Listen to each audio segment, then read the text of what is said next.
Islam bars. Islam. Started up with our Moorish history Monday too. Let's just get the prayer done. Listen, easy again. Sure. I know it's crazy. Got it? Yeah, Hey, listen, brother. I got some good problems with you now. The one thing hasn't been working out well for me. One on the left, two on the right. Allah, Father of the universe. Allah, Father of the universe. Father of love. Father of love. Truth. Peace. Freedom. And justice. Allah is my protector. Allah is my protector. My guide. And my salvation. By night. And by day. His holy prophet. Noble Jurali. Islam. Before we get started, we just want to put something on the record because we keep getting calls and stuff like that from Moors all over the place. So we just want to put on record the reading by the prophet, divine warning by the prophet, Noble Jurali. Every temple and head is to function by words, deeds, and actions, imitating the prophet, especially when teaching a group of Moors, any group of Moors. These are the general laws. The supreme laws will be handed to you later. The heads of all temples are to submit a report monthly of all finance. The heads of all temples are to refrain from wrathful words, profanity in the mildest form from all members of his or her temple. They must live the life of love, truth, peace, freedom, and justice, and refrain from all alcoholic liquors or any other harmful possibility that will terminate to destroy peace and any other of the divine principles. They are not to contribute to anything that will cause the public to disagree with him or her. And for one to lead a group of Moors, you must keep your house clean with good deeds, kind words. Your wives, brothers must hear good works, kind works, and must know of your good deeds. If there are children, you must see to their support. Follow this divine principle, for if you don't restrict to this divine principle, then you are not a true Moor. And all heads are not to charge for membership, or to overcharge for cards, buttons, or anything issued by the prophet. Those who contribute to either of the preceding are not Moors but robbers. Membership, sisters and brothers, is free. Wait. Sorry, you reread that last about the charging part? Follow this divine principle, for if you don't restrict to this divine principle, then you are not a true Moor. And the heads are not to charge for membership, or to overcharge for cards, buttons, or anything issued by the prophet. Those who contribute to either of the preceding are not Moors but robbers. Membership, sisters and brothers, is free, not only here but all over the world. The button is 25 cents, card 25 cents, and 1 month's dues are paid. Every member pays 50 cents a month for dues. This money goes toward the support of the temple. This, if not paid, does not entitle you to the protection that is provided for you, and especially if you are not working or in a position to work. If you neglect to fulfill this small duty assigned to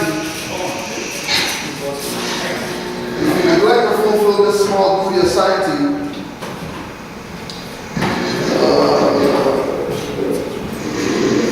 how can you rightfully expect money or any other help when you are sick or otherwise disabled? And to be a real Moorish leader, you must study the Quran and divine constitution that is handed down unto you by the Prophet. The head of any temple can maintain an emergency fund, which cannot exceed the amount of 25 cents to 50 cents a week per member. All public collections and dues also go to the support of the temple. And in this domestic work, the head of every temple must by law obey the word of the prophet. And if any leader or head of any temple fails to obey these laws, embezzlement is his charge and is subject to enforcement by law of the law by the grand body. And the penalty may be a fine or removal from office or placed under very heavy restriction of the law. Supreme words of the Prophet Muhammad.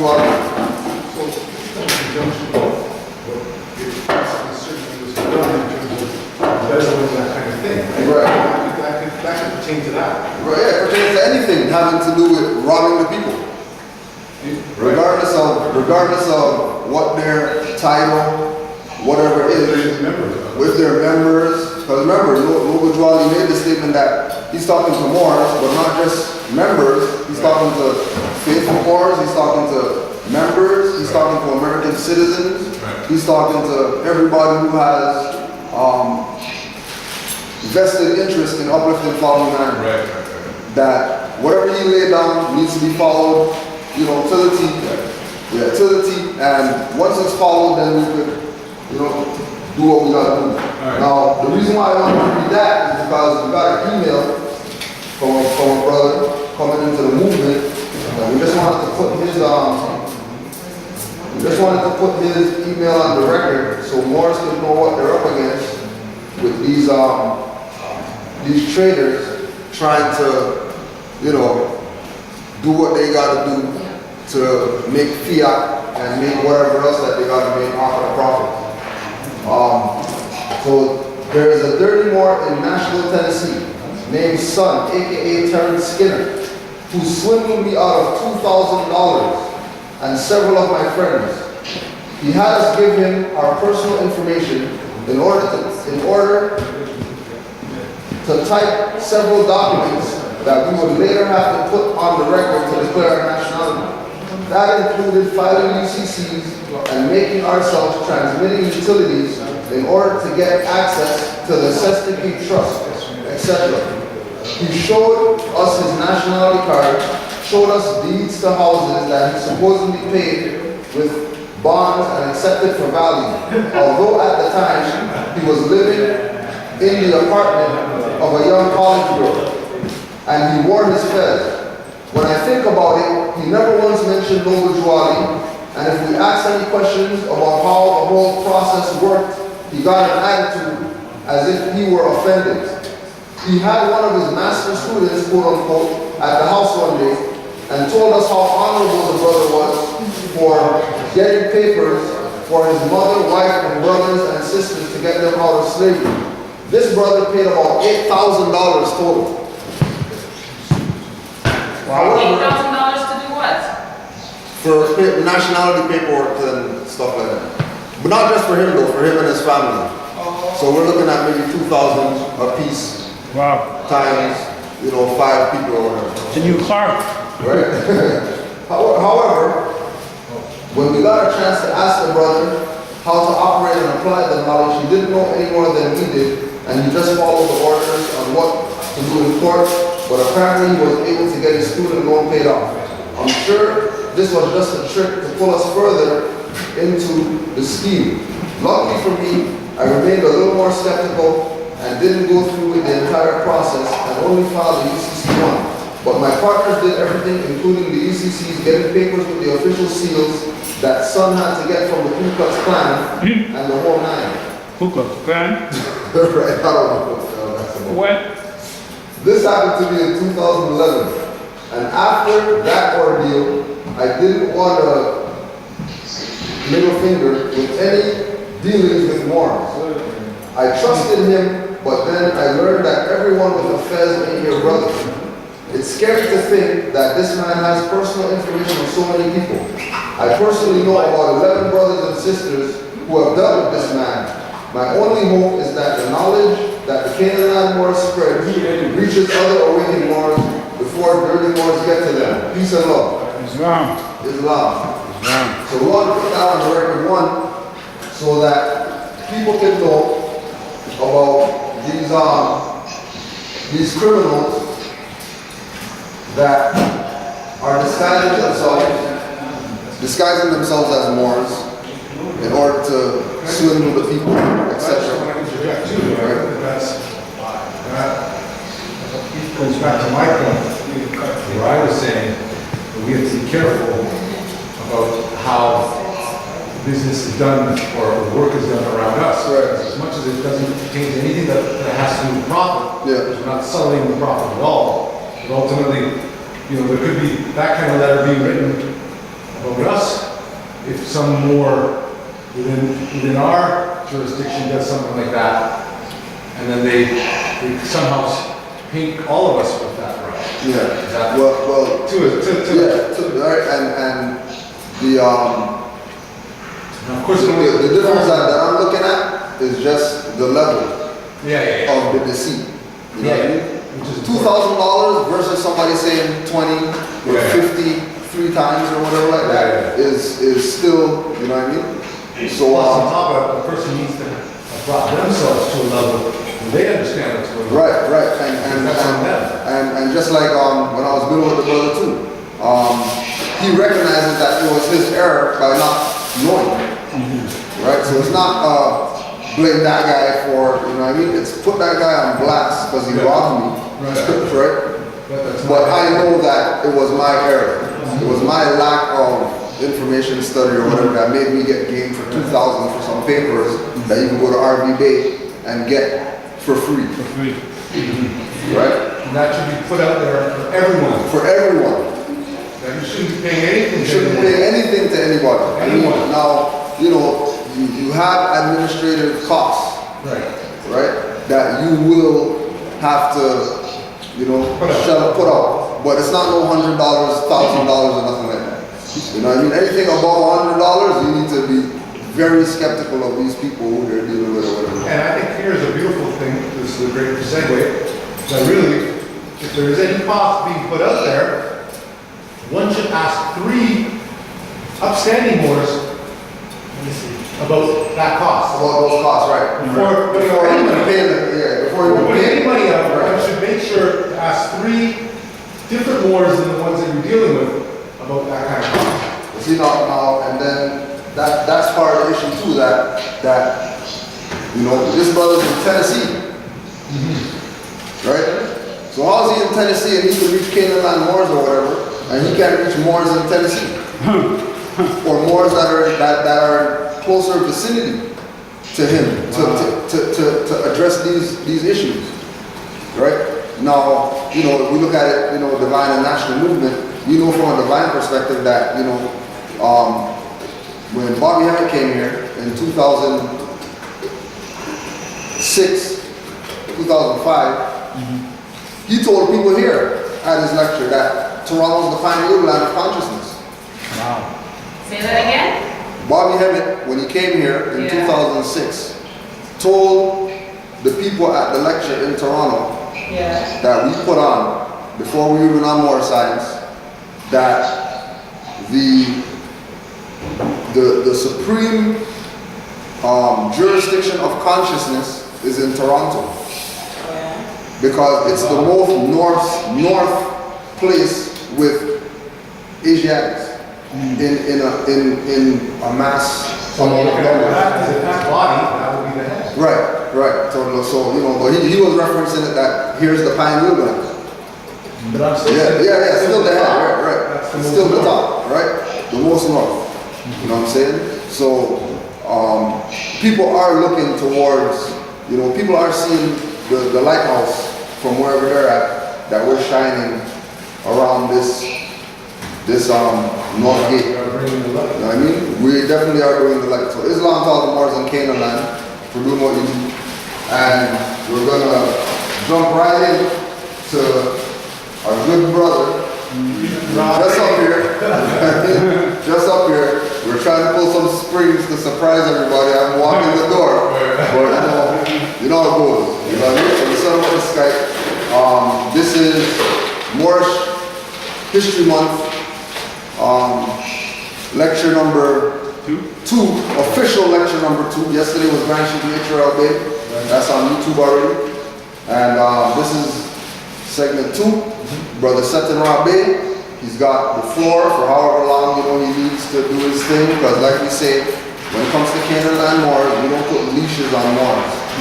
You don't play, you can't say stuff and don't talk about this and that or whatever. Speak.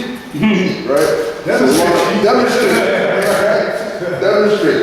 So we just want to give it up for our brother SetenRa Bey and welcome him once again.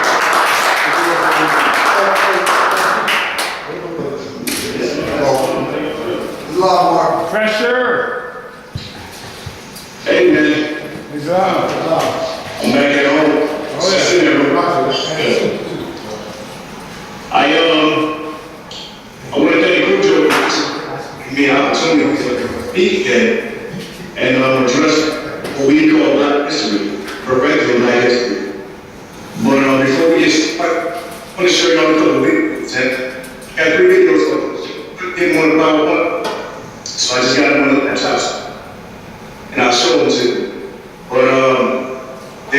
struggle that brings people. You watch movies all the time, and when you watch them, actually be guilty, but you just don't hear because they're caught up a lot of times in the emotion of the movie. So you're not actually paying attention to the movie and actually listening. So I want to play this first scene. All of these things I'm going to show you off the groups. So I'm going to stop back a little bit, put the computer screen up there. We'll diagonal around it afterwards. This is the first paper.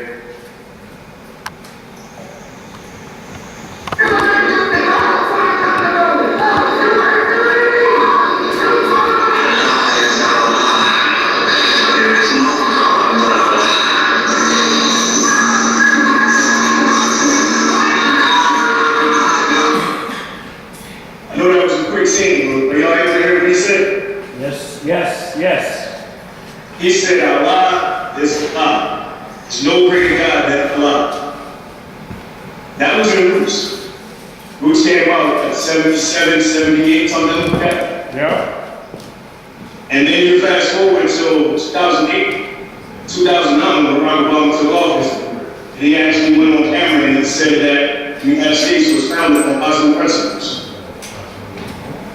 And then you go back 30 years, and you hear that. Allah is Allah. There's no greater God than Allah. Now, of course, people are going to say, well, they were Africans, but they were Muslim. If that's the case, they come over on the ship and they were Africans and they were Muslim. And how the hell did so many, to become Christian? That means something took place. Something happened in order to get us to that. Before I move to the clip, anybody want to say anything about that clip? No, keep going. All right. This one is a couple minutes longer. This is for Luca Jr. and LeVar Burton. Characters played Cooper and they played Cooper King.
Before I put on that, anybody got any comments about what they thought?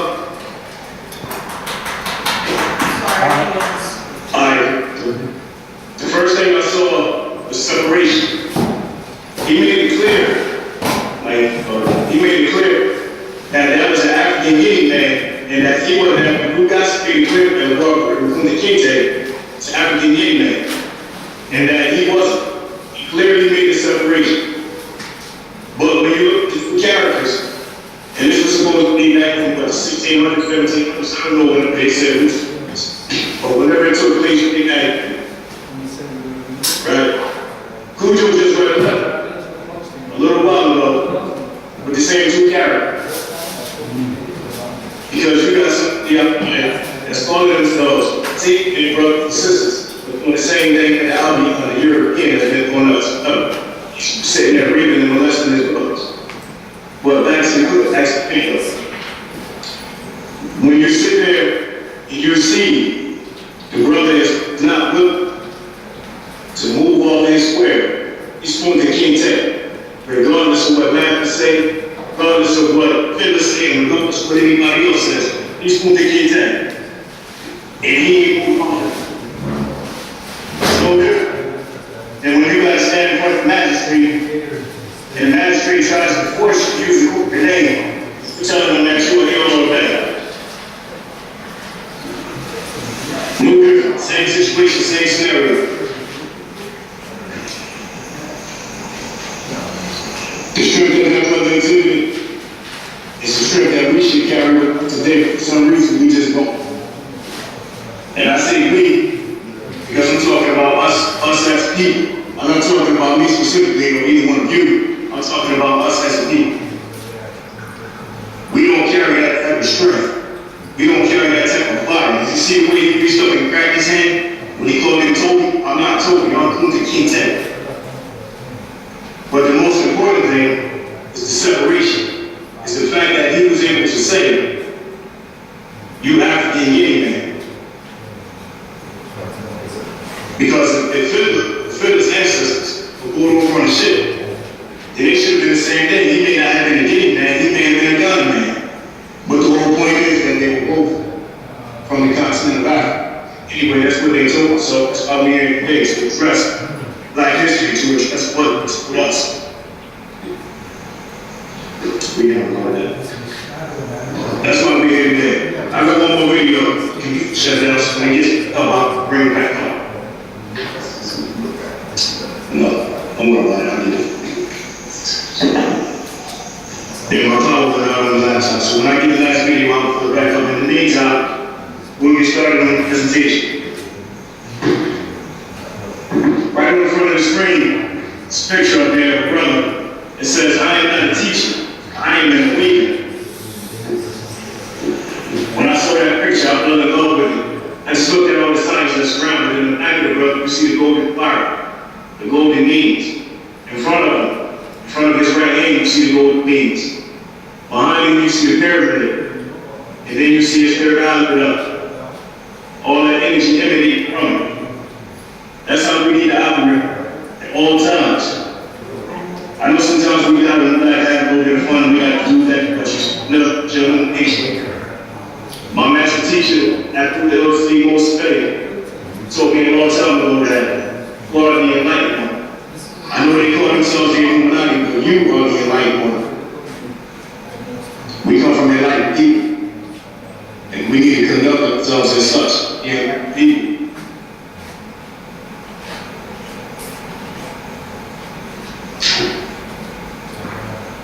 I got up here, I'm not sure if it's on the screen, but that's from Empire. And the reason I put that up there is because we come from a long line of kings, queens, a hell of a civilization, all types of sciences, alchemy, chemistry, zoology, biology, whatever kind of biology you can think of, it's what we came up with. And today, 2015, sad to say, but this is where we are, from empire to empire. I got a little video on the show.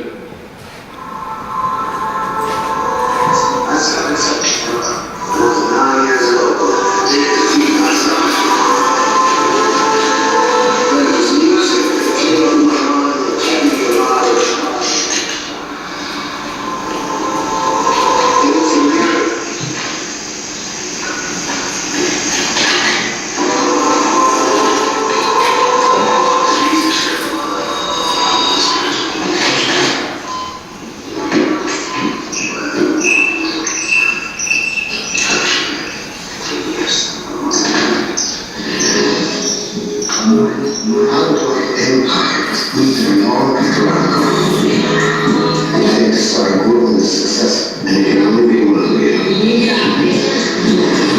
Put your heart and guts into this company. Makes me the most qualified in the company. People pick me in. Makes so much room for the black community. Your sexuality, that's a choice. You have to make up to a kid. You need to be sure. Right now, you said that you know it. They work a day in your life and you know it. I've been living as an adult for 17 years, but now I was mine. I feel like I'm really 7 years old to be in there. It was my fault. But now that it started this, and I want half the company back. I will take them anything that gets in my way. Hey, stop your voice when you talk.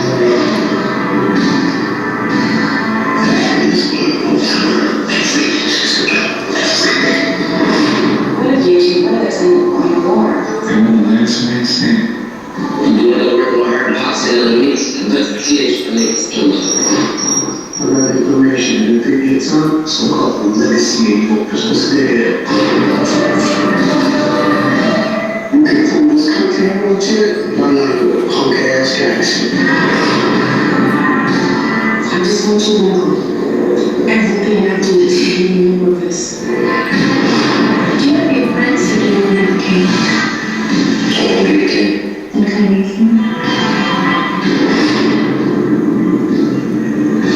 My 2 sons, both are raised in New Apples. I need you to sing Love You Will Die like this is the last song you will ever sing. To the Empire.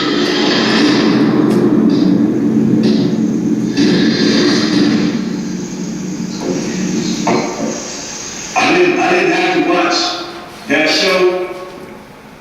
I didn't have to watch that show or that preview to know that I didn't want to see that show.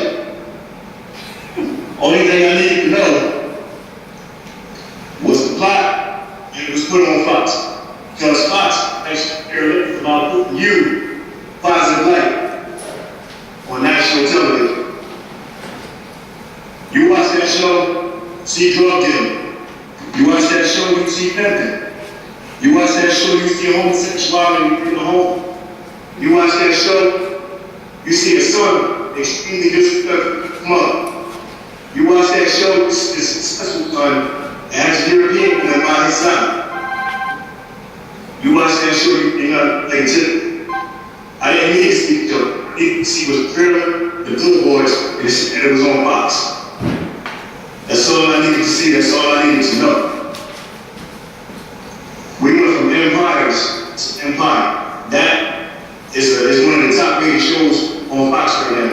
The first 3 weeks, they had over 10 million views first 3 weeks. And I'm imagining it's just going to continue to grow and grow and grow. Perpetual ignorance. Perpetual ignorance. You want to continue to see a woman be disrespected? You want to continue to see yourself in the light of a pimp, as a drug dealer, as a rapper, like them the only things that we able to do? Sell drugs? All right. Be a rapper? All right. What about as a scientist? What about working at NASA? What about being an artist? We ain't being taught those things. We ain't being shown those things. And it's damn near depressing. I'm gonna show this last video so I can get rid of these videos and move on. So y'all got to probably just easily look closer to the camera. I'm gonna show this last video from Roots. And then we'll be done with this. This is minimum. I want y'all to pay close to what he's gonna say. Check him out. This here is intimidating. He takes you another 3 quarters to the game. Much better for you right off the ship. You keep away from him now. You're wise. Oh, yeah, you're on track for sure. Now, some of you ain't never seen no other niggas before, so you just listen to the whole thing now. This nigga here, man, don't know what he was doing.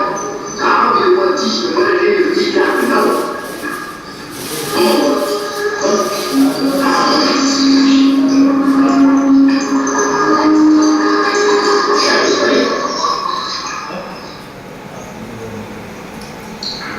Any comments about that video?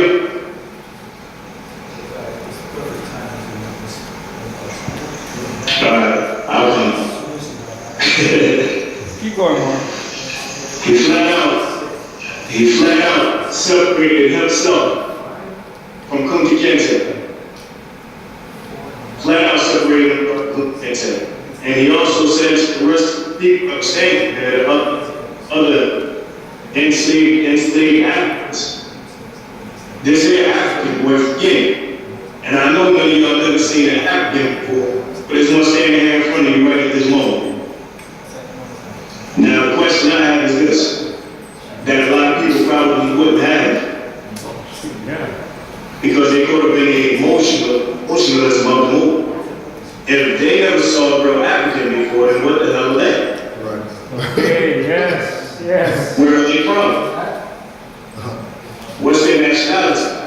Now, be clear. You ain't hear him say he ain't black. He didn't say nothing about him being black. He was clear. He's African. So if he's African, what are they? They were all looking at him like he was somebody actually different. He looks like them. He doesn't talk like them in the scene we seen before that. You heard him say he doesn't speak, he can't English. So you gotta see, it's all these little things that you can pick up on, little subtlety that they put in these movies, and people just ain't seeing it. They just not care. They just neglected the area. Yes, like I said, they put it in the ocean. He flat out said that man's neck. And I know y'all never seen that before. And I got to beg the different and ask myself, where are they and who are they?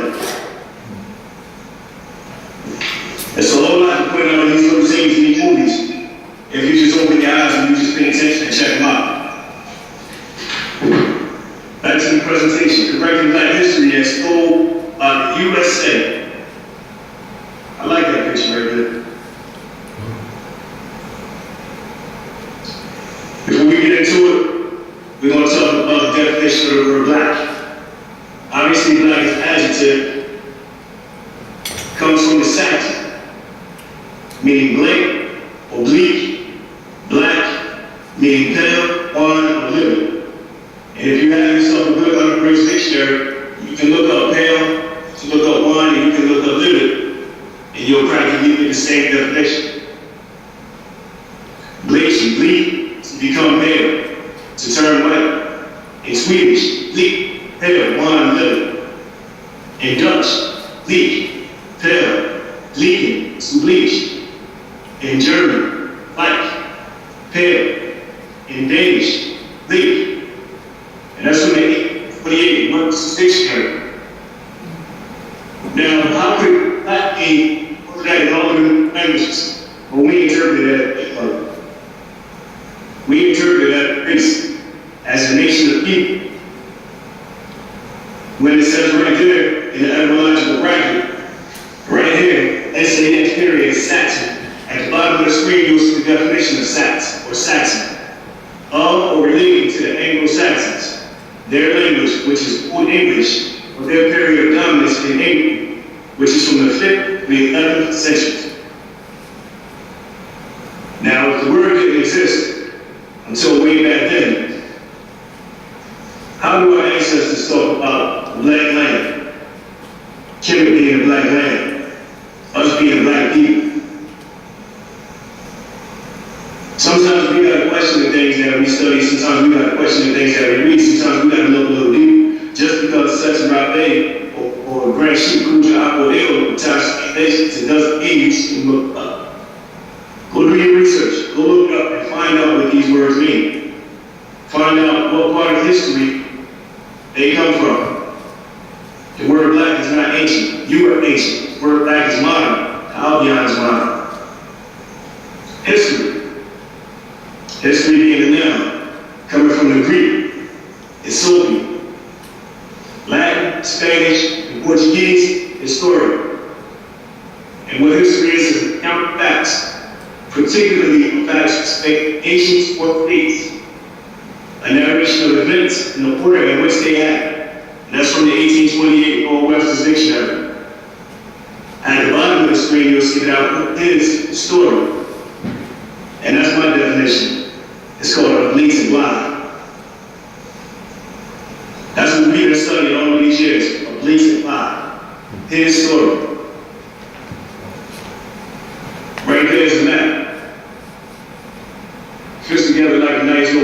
piece. You got New Mexico, Northwest New Mexico, and Southwest New Mexico. You can separate them, look like the map that you got today.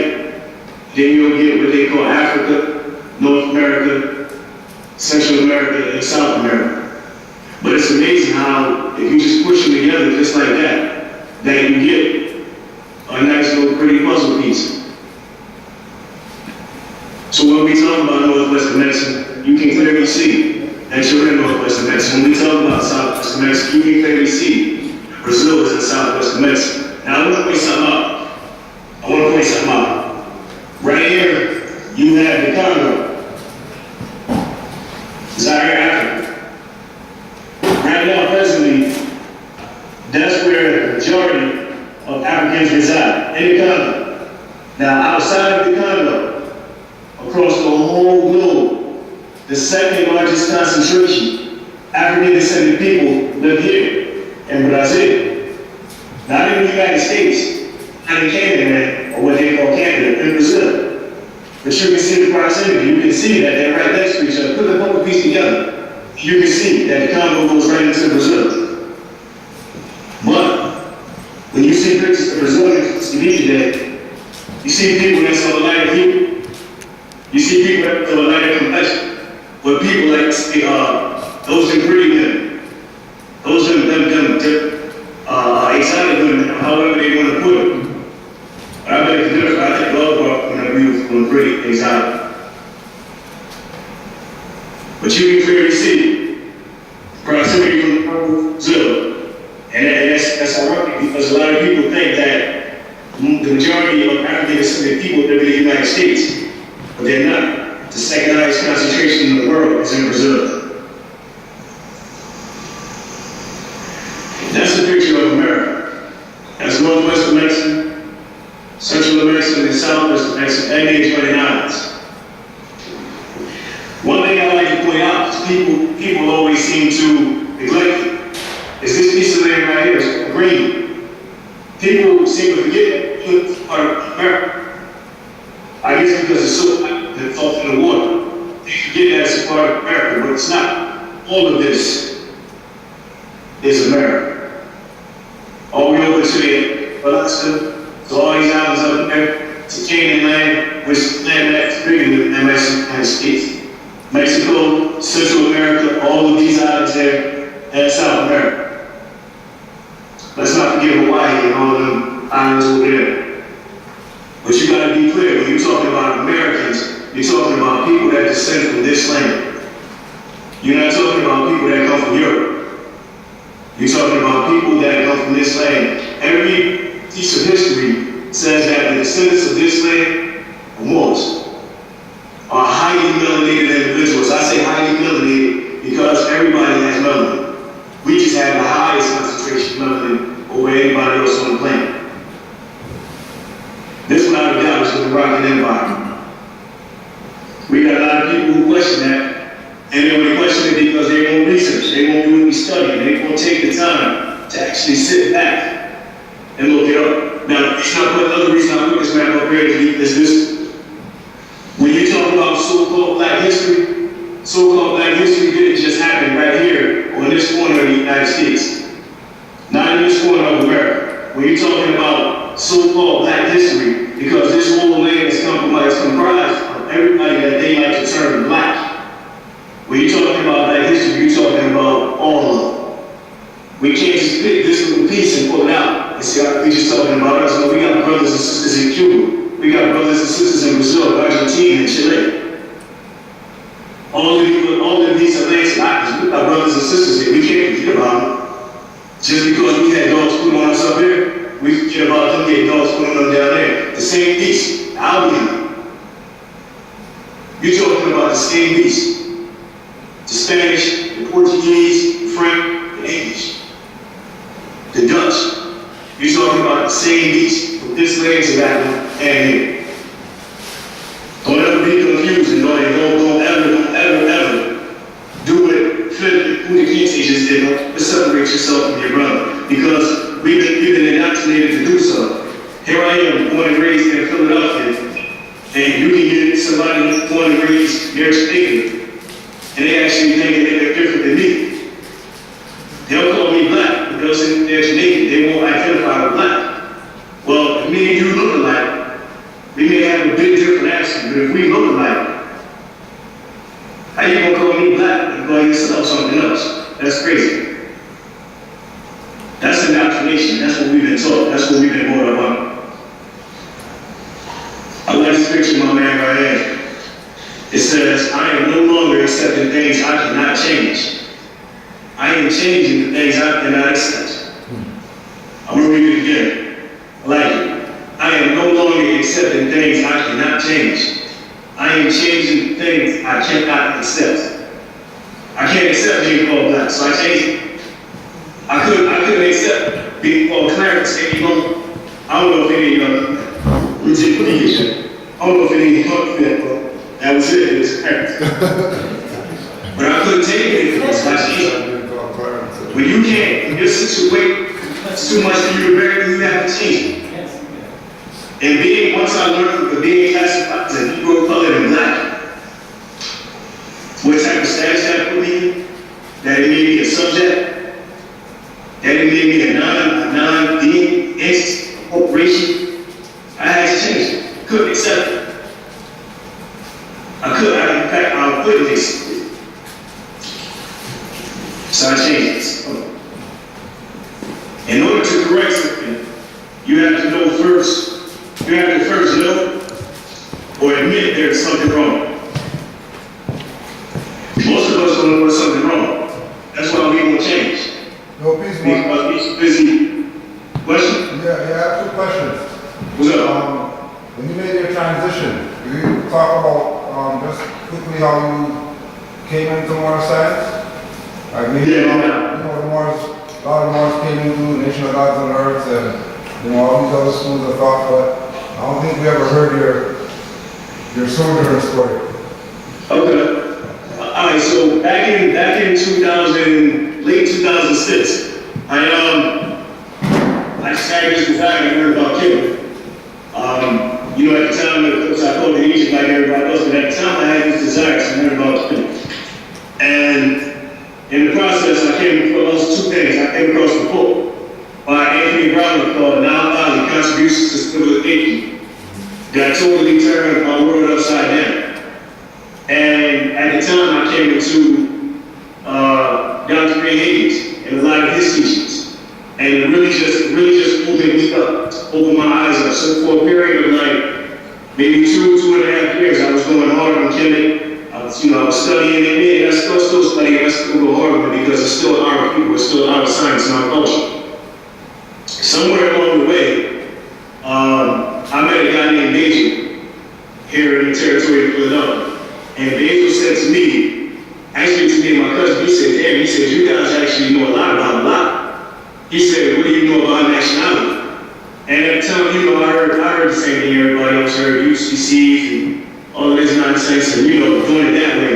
And basically just becoming a sovereign citizen is what I heard about. So Basil said, well, listen, he said, you need to meet my neighbor. His name is Taj Bey. Now, I had heard of Taj, but I had never seen Taj. So he said, trust me. He said, once you get to meet Taj, you get to know Taj. He said, everything's going to come together. So I'm like, all right, cool. So, we did actually what we do with everybody else. We went to YouTube. And boom, I started watching Taj Bey. I just happened on one of the videos, hear him say something about being there in Philadelphia. So I'm like, whoa. I'm like, they're around here now. So I went to class. And the very first class I went to, I actually met Taj Bey, Abdullah Bey, and Roswell Bey. So, I'm just saying, man, at the time, I'm not really knowing who I'm in the presence of, but, hindsight is 2020. When you look back, it's like, damn, that was another class to be in. So I sat in the class, and I heard Master Teacher Abdullah Bey actually break down black the way we just broke it down. It made sense. Then they talked about some little more tools. They talked about being dead in the view of the law. So when you actually have that status, they look at you as an entity, as a corporation. It's nothing. And they took that class me to say, damn, this is what I've been looking for all this time. All these years, this is what I've been looking for. And I sat there and I absorbed everything that they speak out. I actually got a phone call from that dude maybe 3 days after the class. He actually got my life. And I said, I love it. And from that day, for a period of about 2 years, I basically got one-on-one lessons from that dude Bey almost every day with the phone. When that dude Bey went to a lecture in territory of Baltimore or DC or territory of New York, I would offer to take him. I would offer to navigate and get him to where he would be. For 2 reasons. One, to spend time with him, and 2, to learn. Because I'm absorbing everything. And the one thing I love about SetenRa Bey, Abdullah Bey, and SetenRa Bey is this.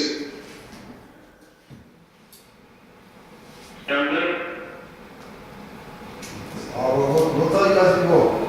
Okay, all right, cool. So I'll start over this slide again.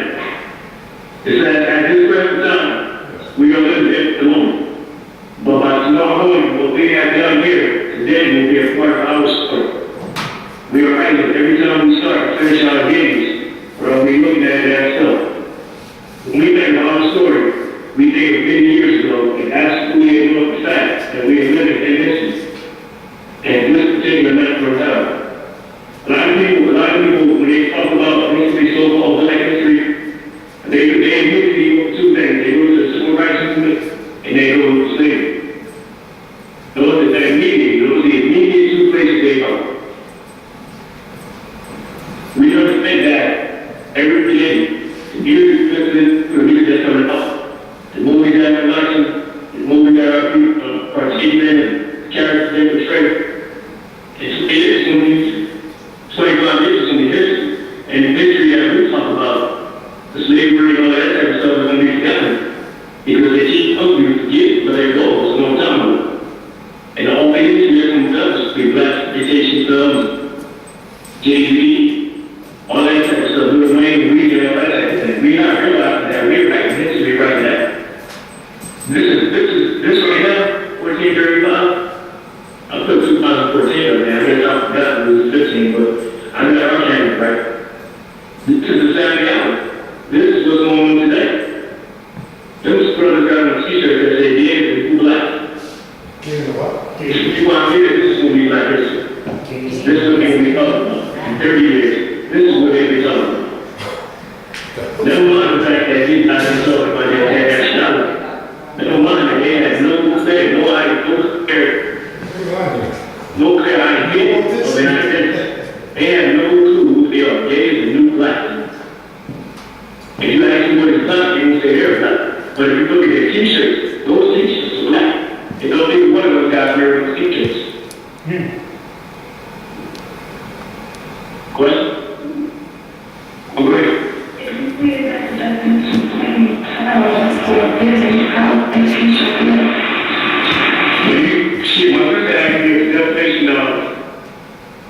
My sister asked me the definition of black means pale or living.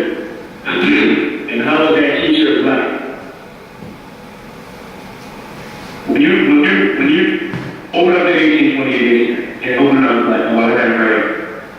When you define the word black, and you define pale, you define blind, you define living, it all comes back to the same thing. Burnt, ashes, all that thing. When you look at ashes look there, but they burn. You know what I'm saying? You gotta actually take time to go into these words and actually debunk these words.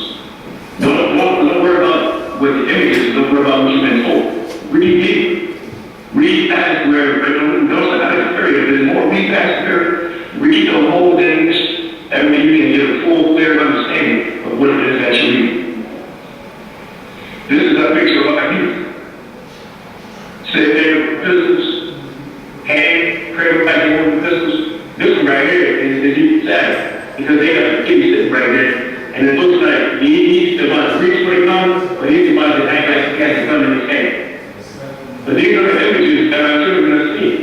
And this is what they really is. They have no idea that throughout what they call black history, that we have had some amazing people come along, and some amazing things come along because of these amazing people, because we will get into it a little bit.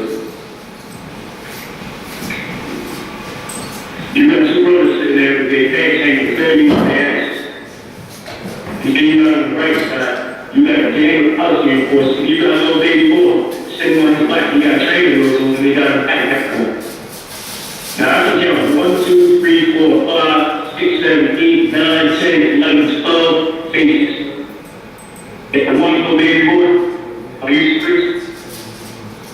But it's not even like that. I mean, he don't scare me, he don't like his knee bump, and I know it's only a picture. But it doesn't look like his knee bump. But I got to think the two ones up were doing that job. And then you fix your stuff. But if the two ones up were doing that job, then my man wouldn't get that predicament sitting right there. Watch him, whatever you're flying out there by himself. And we can't be more than 6 or 7 years old. But the sad part is, this is what he has to go forward to. This is who he has to look up to. That's his heart. Since the right here, we were and are being engineered by the so-called elite out to be seen as the scum of the earth. In 2015, you see the previous images everywhere. Was it always this way, and then we just not noticed it?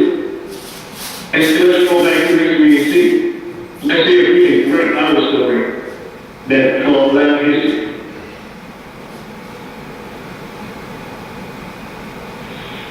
2015, on the left, 1990 on the right.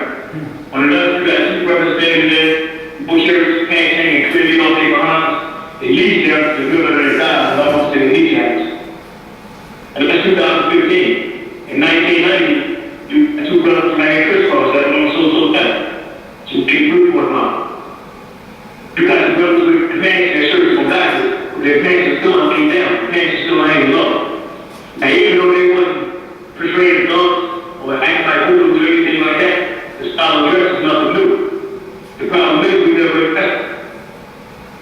So we're still here. That's a long time. That's a long time, really. Here, 1990, I'm sorry, here 2015, here 1990. Second is nothing new. Like I said, we just never addressed. You see how important the images are. If you don't know where you've been, then you don't have no clue where you go. You don't have no clue where you can go. Your past is going to shape everything in your future. Everything that you have done, everything that you have experienced is going to make who you are in the future. But don't get it twisted. Everything that our ancestors have done, everything that our ancestors have experienced is going to shape us as well. And just for a little clarity, I'll show you all my stuff. I'm ready. They call Black history.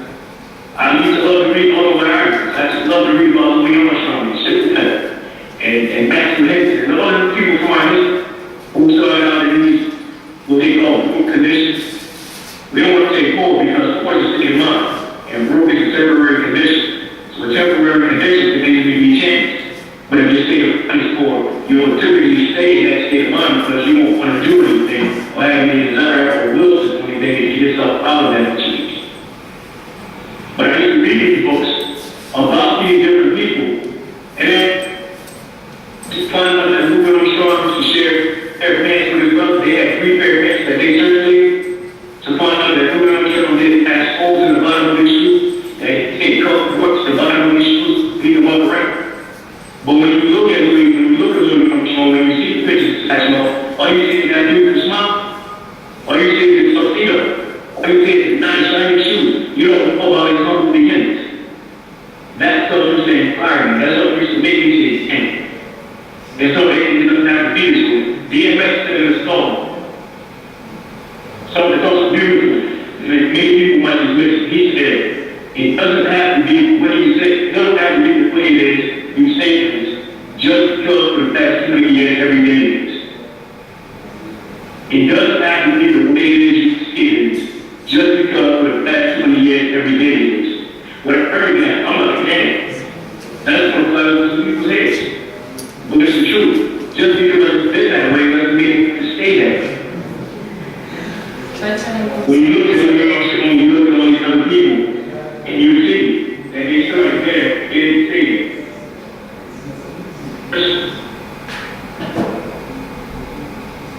So, your question?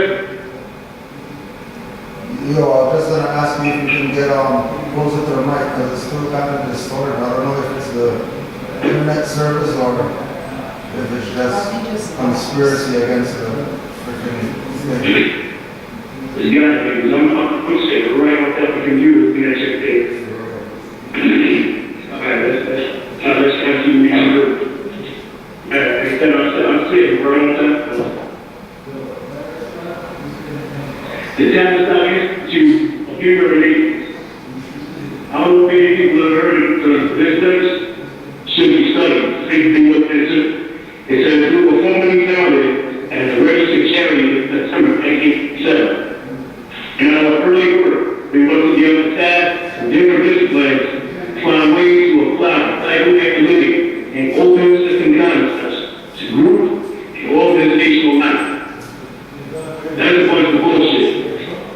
The Canaanland Institute is an institute over there in London that actually surrounds and thanks to all of the things that you do in the community. The same kind of things, the haircuts, what speakers, what clothes we want to be wearing. Well, I don't know what we want to be training. They actually just over there, they actually playing ball.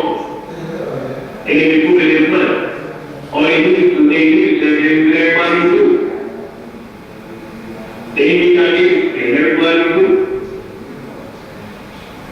So, Canaanland Institute of Human Relations, come on.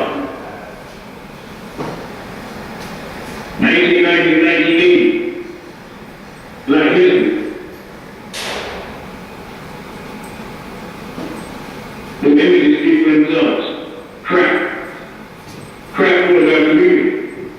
It was engineered for our community. The CIA simply put it there because they knew they knew it was our fathers. They knew it would be raining on the sun. We wouldn't have any discipline. We wouldn't have instruction. We wouldn't have anything in our lives but chaos.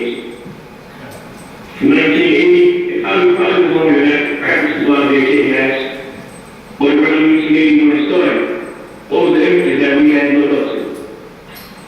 Up on that probably wasn't home, above that probably wasn't home because they were out getting hot. And like I said, it's just coming out, the CIA in the neighborhood for us to kill us. What they neglected to tell us was they were smoking crack too.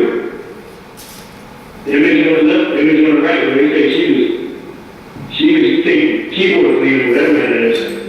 But the image on the right is about beyond smoking crack. You know the skills, the image on you see the pretty blonde hair, the pretty house, the pretty car, nice family, without any chaos going on. And you're thinking to your eyes, you want to see anybody else, I would need more. How are you with that, Chief? We're kind of manager. All right. I don't know what it is, man. I'm ready to talk to Mike. Yeah, it's something after the thing shut down. It started tripping though, so I don't know. Maybe I was too close. Maybe I went to it. Maybe I was too close to it. You see this story get written. When you talk Black history, you're talking whatever they orchestrate. And Black history is his story. If you talking out of Rocky history, if you talking Moorish history, you talking our story. We talking two totally different languages. 1980 to 1960, during these years, a lot of history was real. So let's take a look back. I don't have backwards. I'm looking backwards. Throughout the 70s, the so-called blacks found their way to Hollywood and were seen by success. They thought they were now being accepted as equals. What they failed to realize was what they were doing to the current generation to come. Now remember all the shows we used to watch, Good Times, Saturday Sun, all of them, and we enjoyed them. Besides, we had good watching. But when you watch them today, you look back over what you were watching this day, it's depressing. When you see how the family was portrayed, when you see that we was always poor, that we was either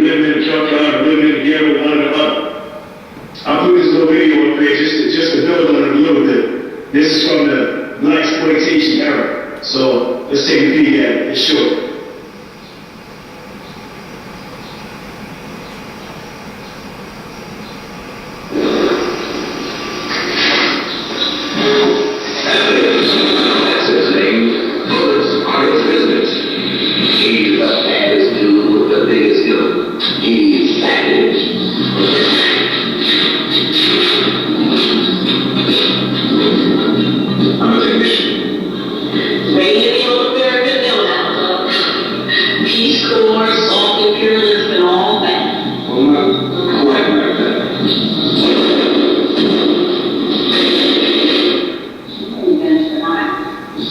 And you really went out that top this time. I heard about him now. Shut up. Shut your mouth. He's savage. See what he does? Just stick it to the button. The pigs couldn't play him, the crew couldn't keep him. And now the army can't help him. He's more than a man. He's a death machine. Savage. Jive niggas. You get me out. James Eaglehart is savage. Carol Steve is savage. Soul sister, savage. And his all-girl army together they'll blow you apart. And she practices on my little brother. And that's probably why the only child.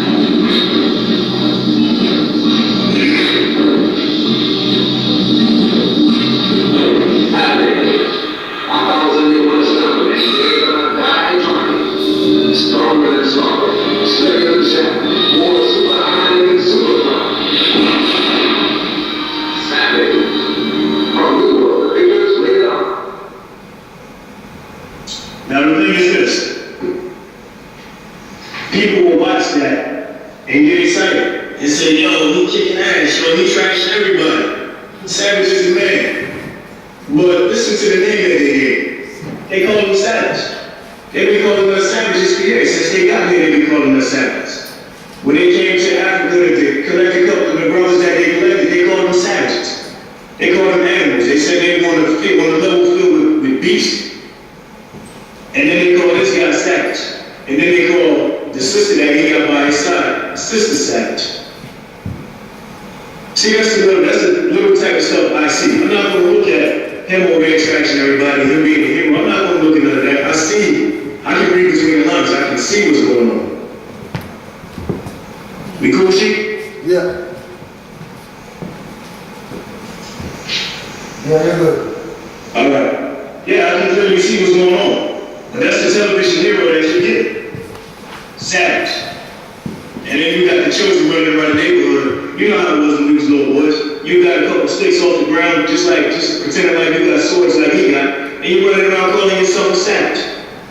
I'm savage, I'm savage, no I'm savage, no I'm savage. I say it first. Not even realizing that the words that you're speaking casting spells on yourself, calling yourself a savage. I mean, we don't know that as you. We know it as an adult, but you gotta, if you're aware of that as an adult, then you shouldn't be allowing your child to watch savage. I wouldn't care if Savage was your brother, and it was his own that's on television. Don't allow him to watch it. So, this is how we portray it. In the ghetto, in the projects, with nothing and happy about it. Every time that they try to get out of the projects on good times, they got dragged right back in. Every time, every show. This is the scene right here when they found out, that James was dead. John Nichols, who played the father, James Evans, on the show, said that he had enough of being portrayed in that light. He was sick and tired of being the poor father. He was sick and tired of not getting anywhere. And he was sick and tired of not having anything, and he refused to play that role anymore, but they wouldn't change it. So obviously they said, cool, they won't change it. So then what did they give? They gave you the fatherless home. They said, okay, so when Florida can hold down the house, JJ's old enough now. He's 17, 18 years old, he can be the man in the house. And that's what you got. You got the fatherless home. We don't necessarily need to watch this video. Everybody already seen it. It's just like reading the letter saying James was killed in an accident. So we'll push on. Now we will watch this video because I want you to see how they portray their family. you already know how they portray us. I want you to see how they portray them. Here we go. It's a story of a lovely lady who was bringing up three very lovely girls. All of them were girls, like their mother, the youngest one of the girls.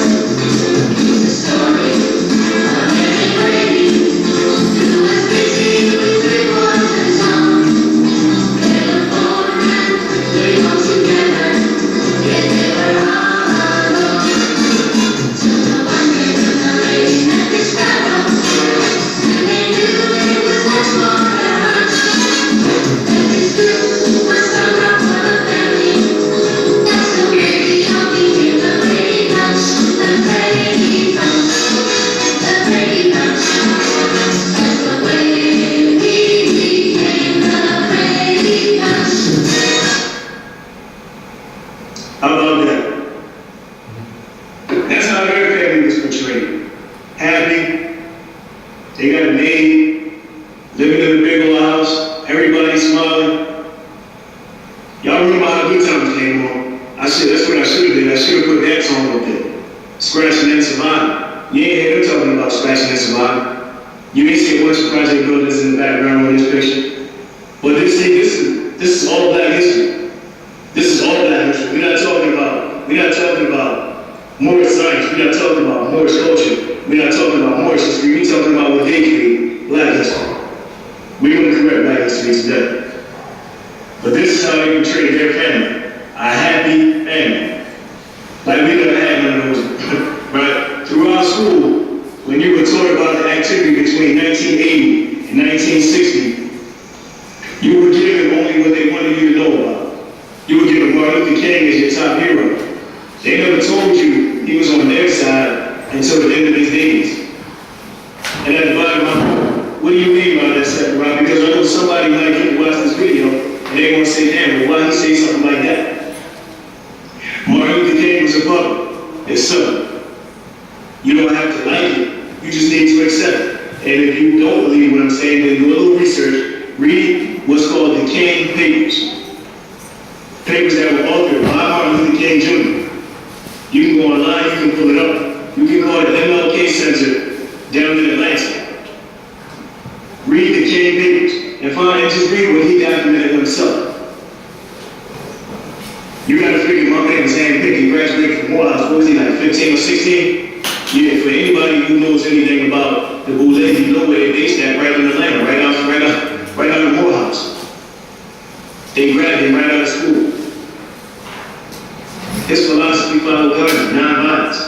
So I tell you what, you can go ahead and you can preach and you can march and you can talk all you want to talk about. Just keep them niggas quiet. Keep them niggas calm. Keep them niggas from rioting. And that's what he did. He did his job. He kept you from uprising. He kept you from being militant. Non-violence, you gonna spit on me, you gonna hit me in the head with a brick, and I'm just gonna keep on walking down the street, not a chance, not me. Not me. He did his job well. The problem was, he got tired of hearing about all these brothers that was getting killed in Vietnam. So he was able to speak about whatever he wanted to speak about domestically. But when we started talking about international affairs, and he crossed the line, and he had to go. Now, anybody who don't believe what I'm saying, do some research. Go to your internet and type in www.blackhistorychannel.org. Look for a DVD called The MLK Assassination. And pull it out and watch it. Or order it and then pull it out and watch it. That's on blackhistorychannel.org. And the DVD is called The MLK Assassination. Dick Gregory, Steve Copley, a couple other people, a couple Albions that actually handled the case where MLK's family got a settlement of about 8 or 9 million notes from the U.S. government for them finally admitting that they had a part in his assassination. Do some research, y'all. Don't take my word for it. After Martin Luther King, you were given the murderous Jesse Jackson, who coined the term, tag, label of African American in the early 80s. Jesse Jackson then brought along Al Sharpton. Jesse Jackson got Al Sharpton started, he appointed, I forget what position he appointed him to, but he appointed him to a position in the Civil Rights Movement. And now you got both of them sitting out there, shucking and jiving and crooning and kissing every piece of ass they can every time something comes on TV. And if anybody's asking why I said the murderous Jesse Jackson, because Jesse Jackson actually went downstairs to Martin King's bodyguards or security or however you want to coin it, and said to them, listen, Martin King said he's not going to pay for your room, so y'all can leave. A little while later, my man got assassinated. No security. No security. Because Jesse sent the security back. Like I said, do a little research. And forgive me, but I had a brother's name who was the head of the security, and he actually came forward and he said, damn, we didn't think about it. The room was already paid for. You know, Martin King got assassinated a little bit after 6 o'clock. Jesse sent them packing at 5. Every hotel room on earth is already paid for about 5 o'clock. what Jesse told them, and they left. You're talking about so-called black history. You're talking about the things that are key, that are important, that you don't know about. You got people that actually look up to Jesse Jackson and that murderous son of a bitch got blood all over his hands. Supposed to be his friend. I'm sure everybody will recognize that scene. That's the March on Washington. It might be a little fuzzy, it's a little fuzzy on the screen, I guess, because it's so big, but you see Martin King standing there waving to the people, everybody out there sharing, there's millions of people out there, photographers taking this picture and all of that. That was the day he delivered the famous I Have a Dream speech. That was his national coming out party, the March on Washington. So we're still talking about so-called black history, so I asked, who recognizes this man? I asked my sister, do you know who this is? James Farmer Jr. James Farmer Jr. was actually who was supposed to speak at the March on Washington.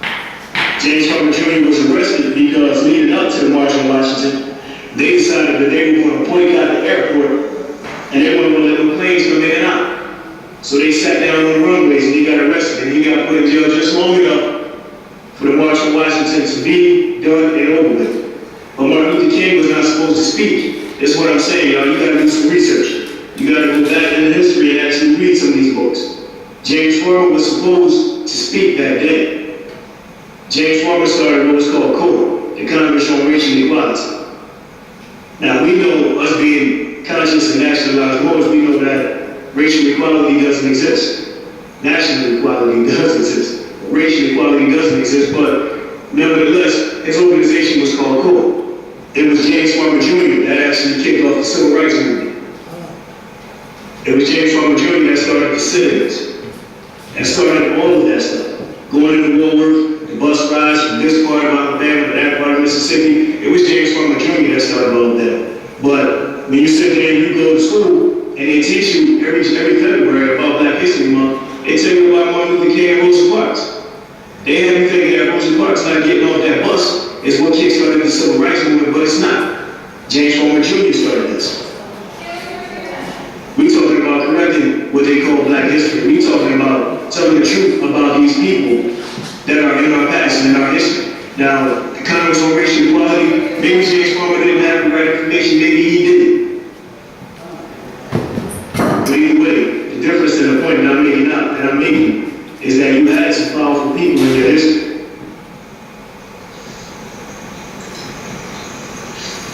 This is a picture right here. See, maybe someone will remember this. That picture on the left is James Farmer Jr. This picture on the right is Denzel Washington and a couple other people and James Farmer Jr. That's from the movie, slips my mind, The Great Debaters. The Great Debaters. Anybody who ever seen the movie of The Great Debaters saw the story of James Farmer Jr., but you absolutely had no clue what you were watching. That same little boy who was extremely intelligent, who actually took his high school debate team and beat the Ivy League debate team, is James Farmer Jr. But they didn't tell you none of that in the movie. They just told you about the little boy. Never mind what he did later on in life. You ain't supposed to know none of this.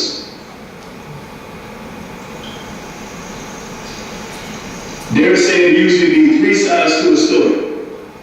His side of the story, your side of the story, and the truth.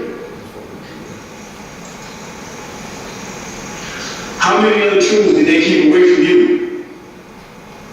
I have no clue, you have no clue. They got locked somewhere in the vault, probably beneath the corporate city of Philadelphia, probably beneath New York, probably beneath Toronto. But they got 1,000,001 secrets locked away. We never want to uncover them all, but by this present day, we have uncovered enough. We have uncovered enough for us to know the truth about who we are, about where we come from, about how we got to where we are, and who he is, and how he got to be where he is. But so many of us still refuse to accept that truth. Here's this truth. That's a picture of the Black Panther Party for self-defense. And typically when they talk about these guys, they talk about the Black Panther Party. That's it. They never say the Black Panther Party for self-defense. And you see them standing there with their rifles. You see them standing there with their shotgun, Huey and Bobby. You see them standing over there on the courthouse steps. They all got rifles. The sheriff standing behind them. That's what they show you. This is the part of so-called black history that they will show you. You know why? Because they know that's what you'll accept. They know you ain't willing to go dig deep for yourself and find out what's really going on. What about this? What about the breakfast that they serve children every morning before they went to school? What about the after-school programs they have for the children? What about the bags of groceries that they sat here and gave these two Moorish mothers? People's Free Food Program. People's Free Food Program. With a black panther on the back. They ain't tell you about that. All you seen was the rifles and the shotguns and the attitude. You didn't see that they genuinely cared for the community. You're talking so-called black history. You're talking what they gave you. You're talking what you accepted.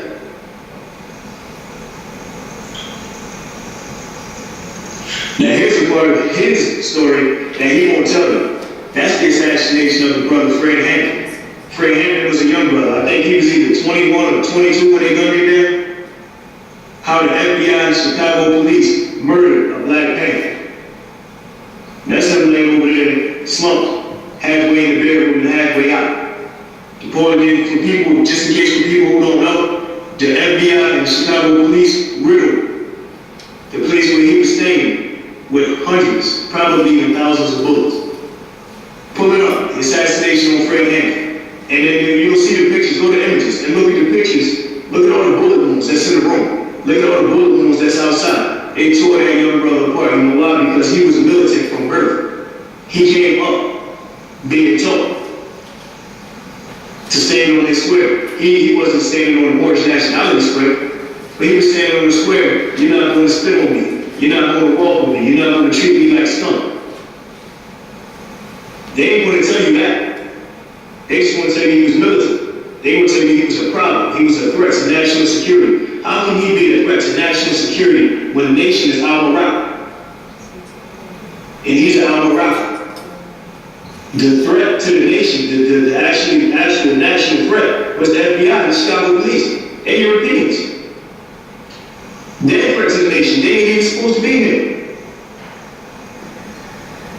And because of the lack of consciousness of our nationality, they're allowed to do this type of stuff and actually get away with it. Nobody's questioning their nationality.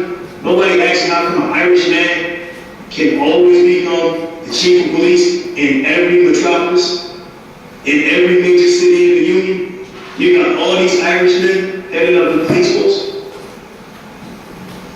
In America, the definition of American being any of the copper-colored individuals found on the continent by the European. That means the European showed up and he was already here.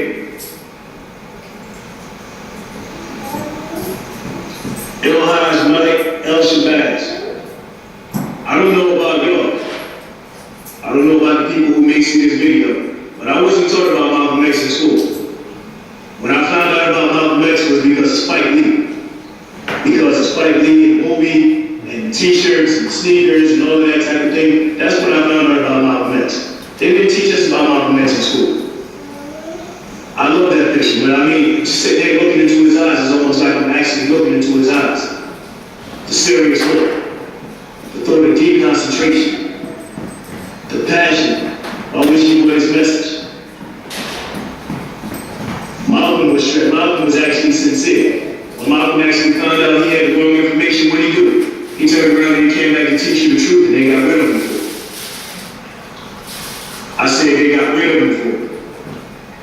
They assassinated that man in front of his wife and his children and everybody else who was in that Autobahn ball, simply because he was willing to teach the truth about what others were not.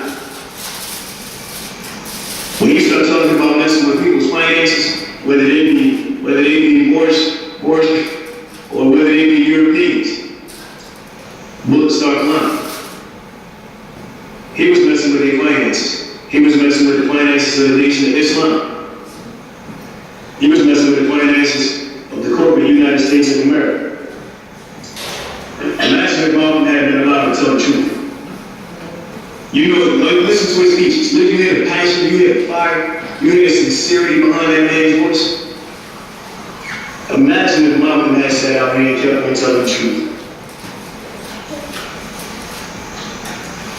They didn't want to give you Malcolm, but they willingly gave you these two guys.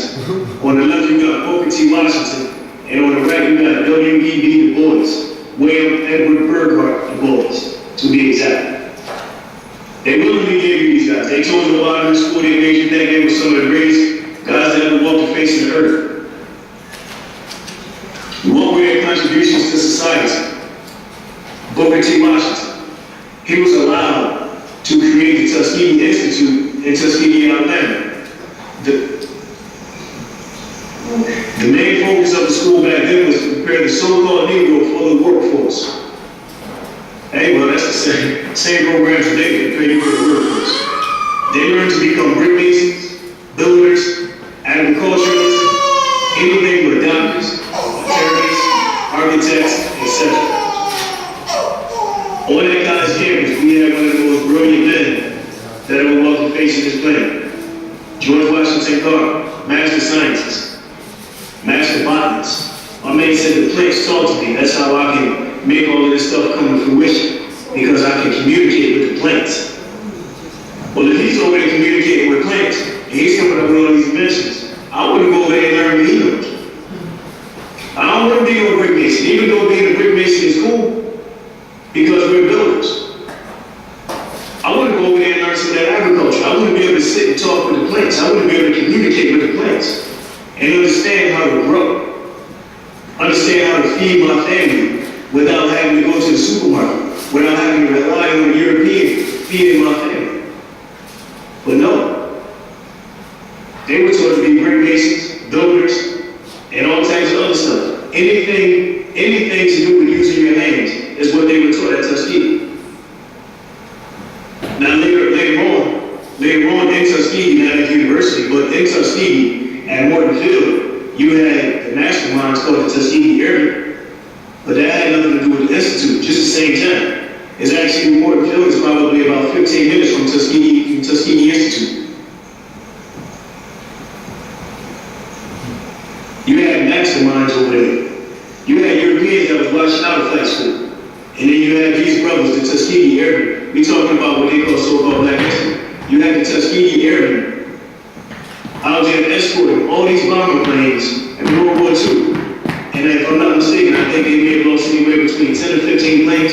If it was that many, I'm not even sure if it was that many. But I know they didn't have many casualties, to the point where the Albions actually requested to have these airmen guard their planes.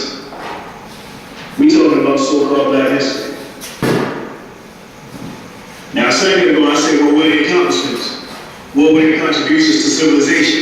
And I put W.E.B. Du Bois on the board, and that's his contribution as far as I'm concerned. I don't know how much I know about the brother, but I was reading his book, his autobiography. And I think I might have got a quote from way cool, and I put it down. I was totally disgusted about this guy and his attitude, and his idea of intelligent attempt, and all of this other stuff. You know, if I had actually thought of it, I would have put some pictures on there. Down here in Philadelphia, there's a picture of W.E.B. Du Bois and some other people. There's two Albions and mostly Moorish on the picture. And there was a color system that he came up with here in the corporate city of Philadelphia, where he rated you according to your condition, and he turned it over to the Albions. Anybody who was financially strapped and who was living in the worst conditions were classified as Black, obviously. Then he had blue, you were doing a little better. Then he had green, you was middle class. Then he had some other colors, yellow and white, which meant you were doing real well. But this is what he did to classify you in all of these screwed up categories to give it to the Albion for his records, for his security. It was him that came up with this talent intent. Never mind all the nonsense with the NAACP and all that. It was a so-called Jew that instituted the NAACP. Colored people is who you were back then. You want to ask me what his contributions to civilization was? I say no. Like we discussed earlier, they gave you who and what they wanted you to have. Their schools are prisons of the mind. I told a few people before, I said it in class, I said it on camera, I'm gonna say it again. I used to be ashamed that I didn't graduate here at high school. I used to be embarrassed to let people find out, lie about it. Yeah, I graduated, yeah, I did that.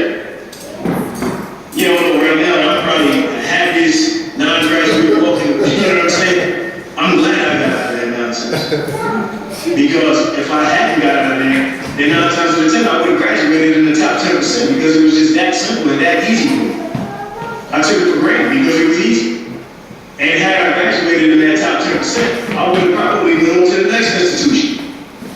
The next institution. I didn't say school, I said institution. Define the word institution. That's what they call them, higher levels, high, come on. They call them institutions. Pay attention to what they say. Listen to these words. I probably would have went on to the next institution and been in prison for a whole lot longer. It may have taken me a whole lot longer to get free. I started to free myself at age 18. What else did they give us and why? We talking about what they call black history. Step infection on the left and Mary on the right. I don't know if y'all ever seen any videos of step infection. I got one on here and I'm gonna show you. Or any videos of Mary. But when you sit there and you listen to how step infection talk, I ain't never in all my life heard somebody speak like he speaks. I done been down in the deep south, way in the woods, where there ain't no schools and nothing around. And I heard people talking, and I ain't never heard nobody talk like this brother talks right here. Never. But this is what he had to do to get on TV. This is how they wanted to portray it. Let's take a look at my man Stephen Fletcher.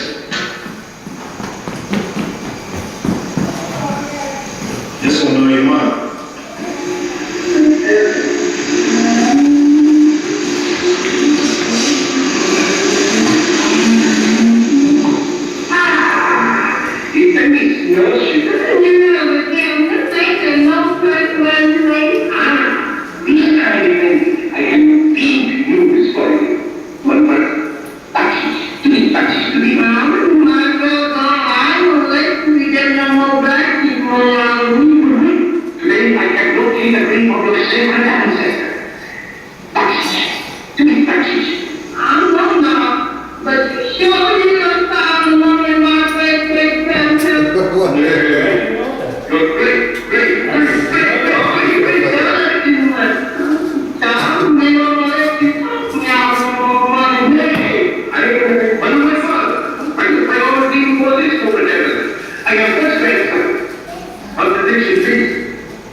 Actually, no budget, no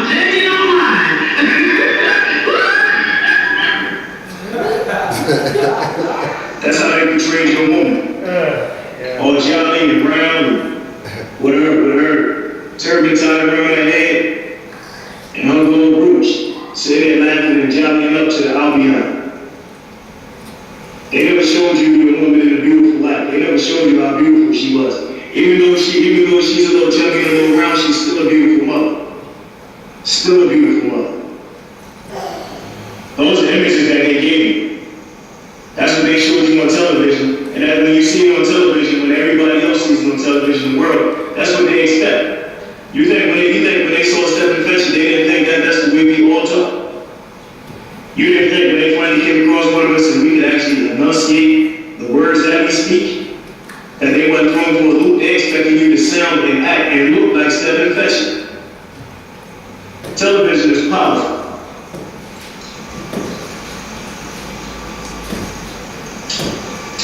How about this video? She comes and reads to her every single day. Every day. And she just got married and she's back here again. Man, how long did she come here? 5, 6 hours, one day 8, 9 hours. That's a lot to sit around. My dear! My dear! When you got that name to shut down, you got that name up around people. Look at you. And look at you. Look at that. Mother, what you doing here? You can't see me. I didn't know you left me home. Yeah! My son got me in here. Put me in here like 2 years ago. Cause I did one little bitty thing. What you do, man? I slept with her, man. Man, at some point you got to let it go. But at some point you just got to give it up. Well, that's what I did. I gave it up and I let it go. No, that's nice. You got it all right there. Ooh, that's nice. This is my Coco Chanel. That's nice. Thanks.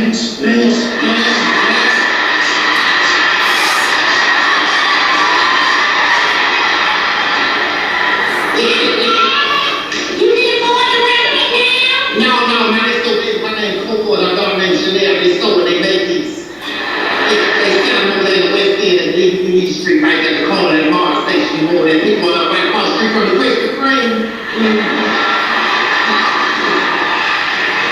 But don't go up there after night. Look at you. Looking like you looking. You always say the nicest things. I'm so glad you think so. Because sometimes I let you in, I don't know if you have a mirror or a friend.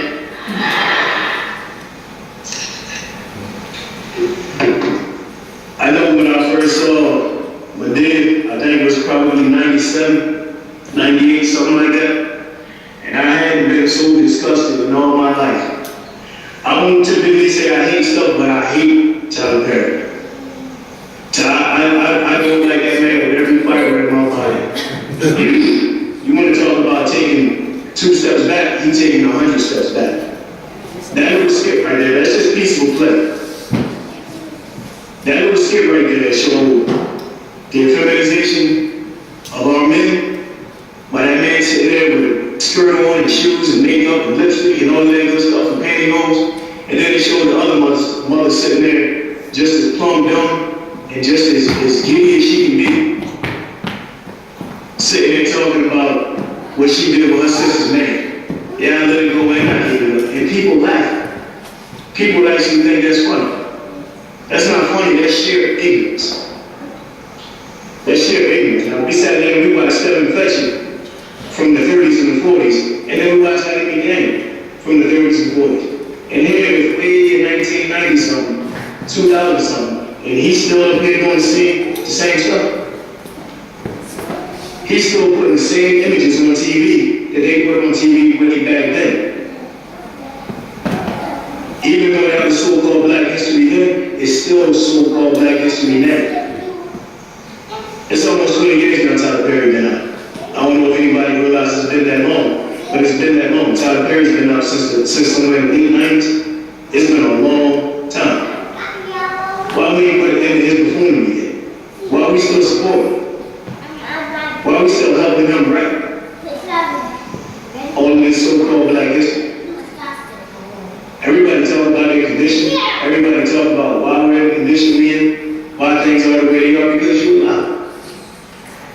simply because you allow it. Rather than sit around and come to a stack like this and get a bit of information, they'd rather watch television. They'd rather watch Mr. Brown. Like I said, I typically don't say I hate much, but I have no love for Tyler Perry whatsoever. This is what they do to our beings.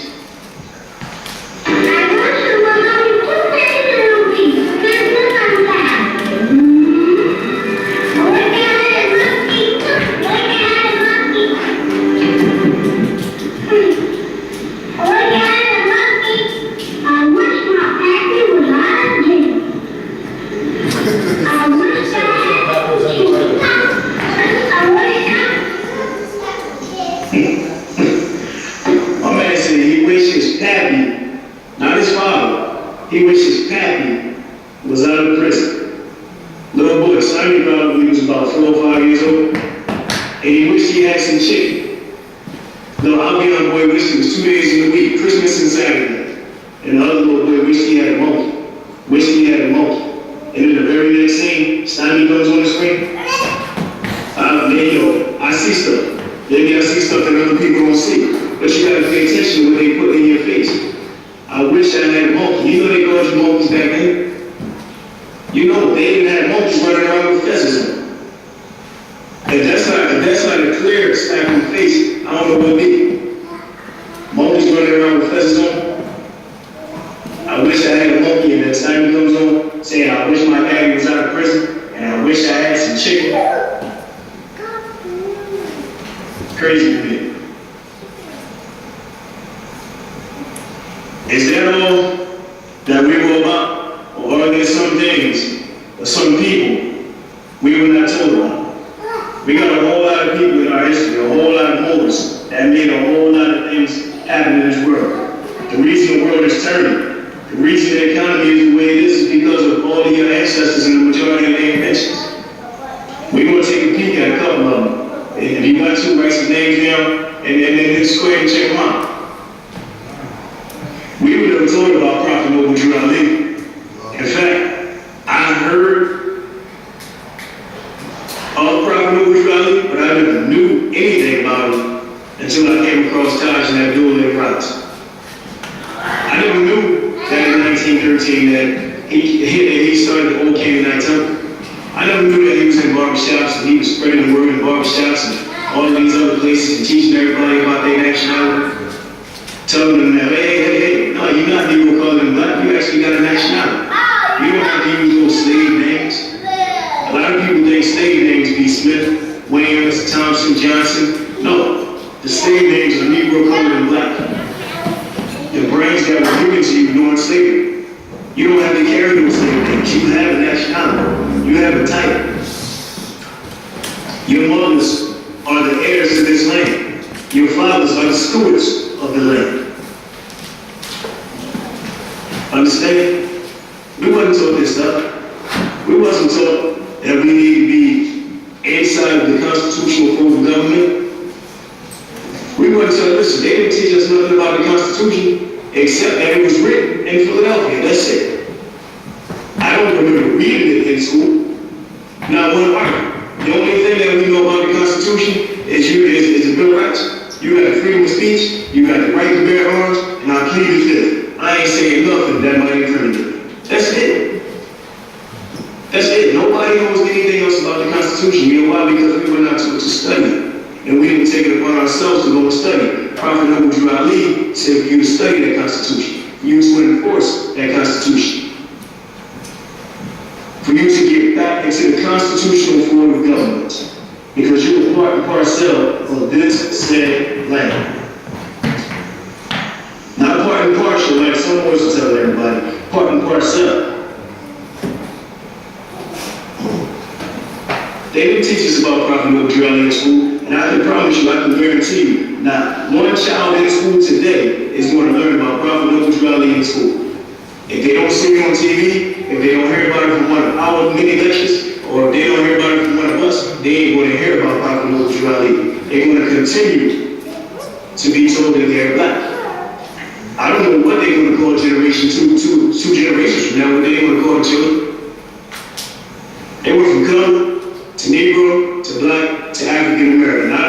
see what's going to be next.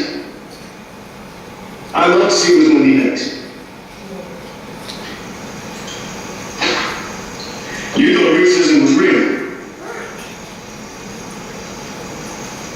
It's not racism that we suffer from, it's birthright theft. That's Moorish history. Racism is black history. Birthright theft, nationality theft, that's Moorish history. Racist, a word made up by Leon Trotsky in 1927. Word was used to browbeat all dissenters of the communist ideology. Still used to this day in the West to shut down all nonconformists. 1927. And now they got nerve to say that people like us are reverse racism or practicing reverse racism. How the hell is learning about yourself and teaching about yourself and your ancestors reverse racism? Another made up term that came out somewhere in the past 10 years. Matthew Henson, write his name down and look him up. Matthew Henson was the founder of the North Pole. Matthew The what? credit was actually given to Captain Perry, who attempted to reach the North Pole and could not until he sought out this brother. Matthew Henson was a master explorer. Matthew Henson was more. Matthew Henson was at the North Pole with the flag stuck in the ground already by the time Captain Perry arrived. Captain Perry got the credit because Captain Perry led the voyage from the Philadelphia Naval Yard all the way to the top of Greenland, to the top of Arctic, and he got the credit. When the indigenous brothers that helped them navigate their way to the North Pole saw Matthew Henson, they welcomed him. They said, "Welcome back, brother." Now, history told us that the people that welcomed him were called Eskimos, and that they didn't look like us, that they were a little pale. They may have said that they were natives, but they never told you that the so-called Eskimos were Moors. They never told you that they looked like you. Now, if you got all these Moors running around Montreal, running around Toronto, and all over Canaanland, you think they went a little further up? You think they wasn't up in Greenland and over in the Maritimes and all these other places as well? Absolutely, it's our land, land of Canaan. Look up Matthew Henson. He didn't get credit for reaching the North Pole. Not from the government, but the people know. Another brother that we were not told about, Louis Latimer. Louis Latimer worked with Alexander Graham Bell, who was having trouble drawing up the telephone. Latimer took over the matter and drew up the model for what you use today, but Bell received the patents. Latimer also, while working with Thomas Edison, improved the light bulb invented by Thomas Edison by adding what is called a carbon filament to allow the bulb to burn for more than a couple days. Latimer's bulb burned for almost 30 days, but Edison was given the patent for that as well. When you go to some of these older cities in the corporate United States, being DC, District of Columbia, being Philadelphia, being New York, and being Boston, you'll see a lot of old looking lamps. You'll see a lot of old lights when you get down into the older parts of the city. Louis Latimer was the man who drew up all of them. Those lamps, those lights are his structures. But they gave the credit to Edison. His house is up in Queens, New York. His house was about to be demolished because they wanted to make a highway, and what they did was they actually picked the house up and moved it as one unit, put it on a trailer, and they moved it, and they placed it in Queens, New York, I think over in Flushing. And you can actually go there, you can see these drawings for the telephone, for the carbon filament, the light bulb and everything like that. My sister and myself, we visited that place about 5 years ago. We're talking about so-called black history that they won't tell you about. Elijah McCoy. On July 23rd, 1872, patent number 129843 was given to Elijah McCoy for his invention of the automatic lubricator for the steam engines and the engines on ships. What his invention did was this: it prevented the engine from overheating. Before the engine would get hot, and 1 or 2 days would happen, they would either have to stop the engine, and they would have to wait for it to cool off, or the engine would just simply burn.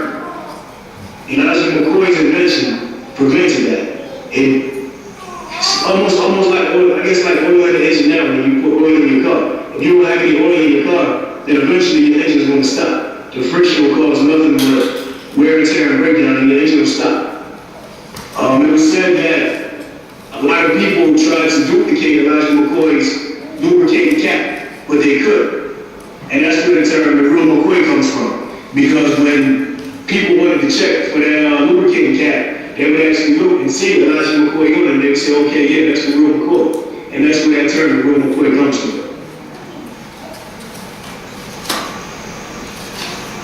Garrett Morgan is a lifesaver. If he did not invent the traffic light, imagine what rush hour would look like today.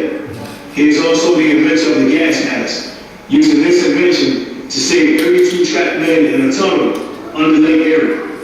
Firemen, if anybody should know his name, firemen should definitely know his name. You ain't gonna hear about these brothers. And I purposely did something. I purposely did not put the dates when these men walked on this plane.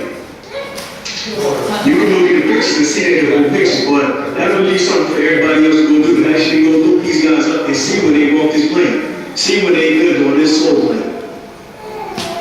And then see what they told you about your ancestors during the time that these men lived. And you see these wonderful creations that they came up with. That brother don't look like he was shoving the job like he was barefoot. Not like they told you anyway. Granville T. Woods.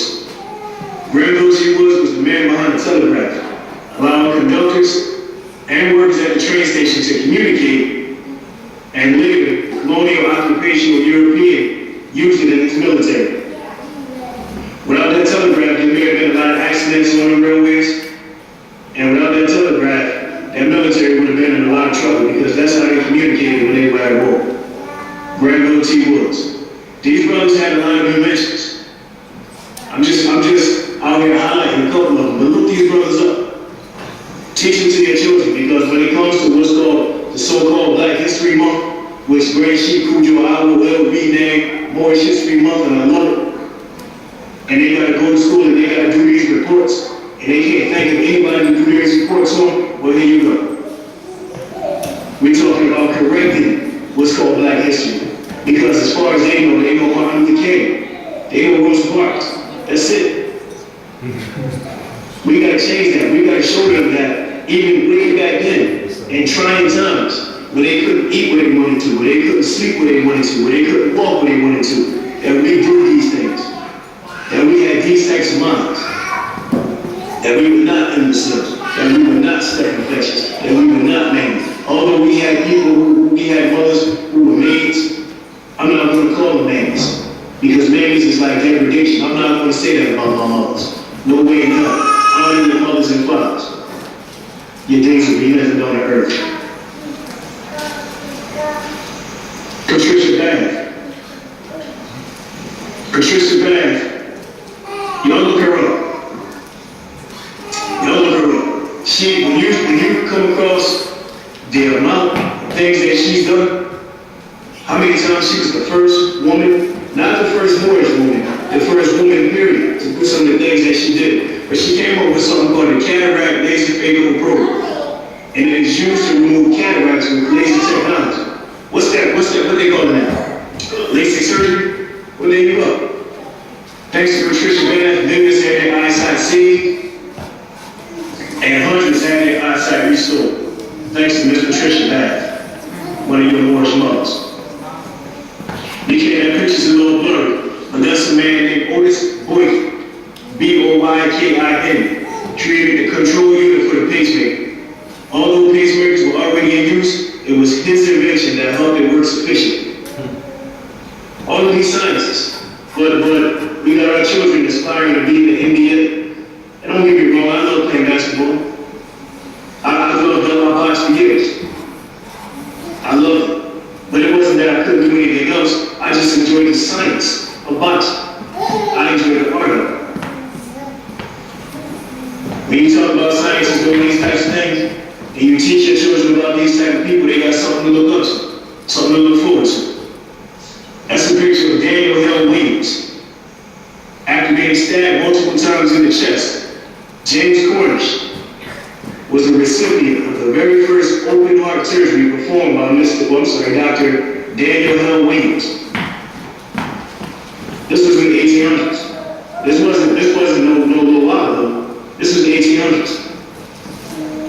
My man stitched up my man's heart. Just went right in and did it. Probably didn't think twice about it. These sciences that I'm talking about, we ain't just come up with them. Go back to ancient Kemet. Go back before ancient Kemet and over to the Yucatan. Find out about these masterminds that you have. Forgive me, these masterminds that you have. Percy Lamont Dewey. He invented the process of synthesis. Synthesis allowed the medical industry to create chemicals that were rare in nature. Julian's work led to birth control, amongst other things. PBS actually did a documentary on him called The Forgotten Genius. And Julian is actually portrayed on a postage stamp, a U.S. postage stamp. All of these people that we were never talking about. Well, please, Mark. Peace. Good question. Yeah. For all these inventors, something that I always thought about, and now that you're putting the inventors up, it came to me again. What, if a lot of these inventors have European names, or other than Arthur Dang,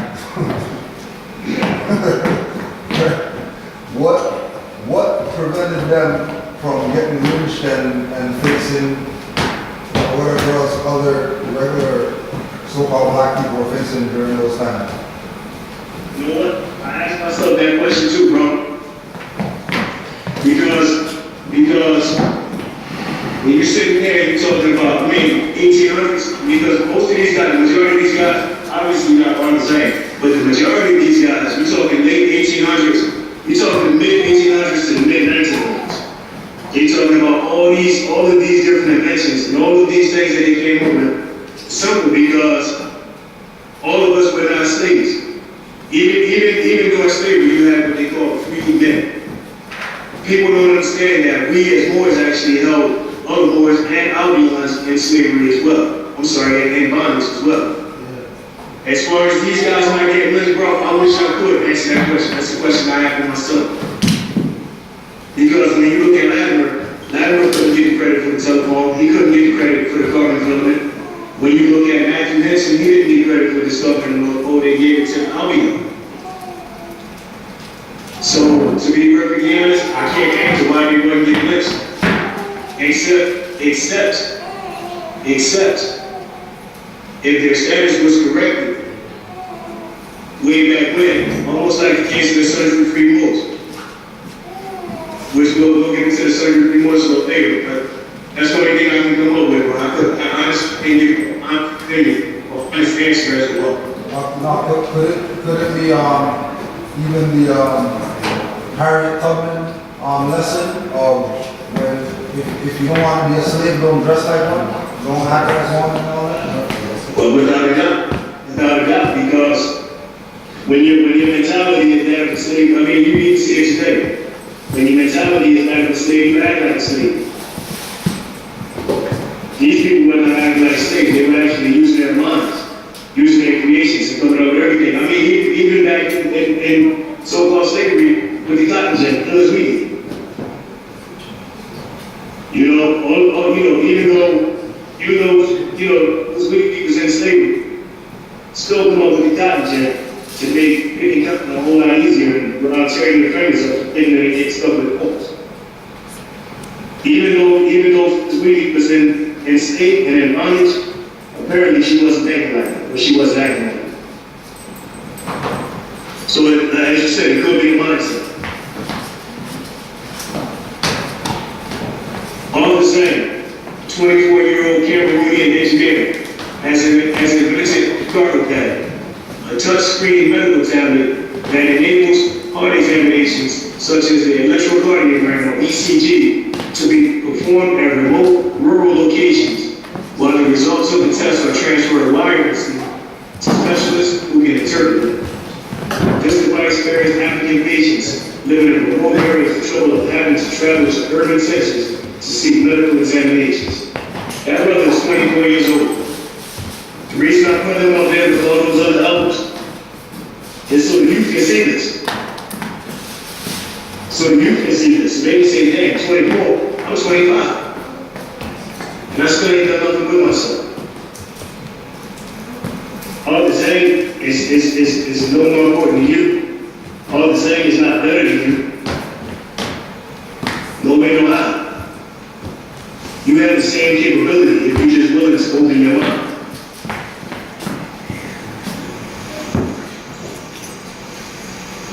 I put a list of people up there that people might want to take a peek at. Some other people that were instrumental throughout our history.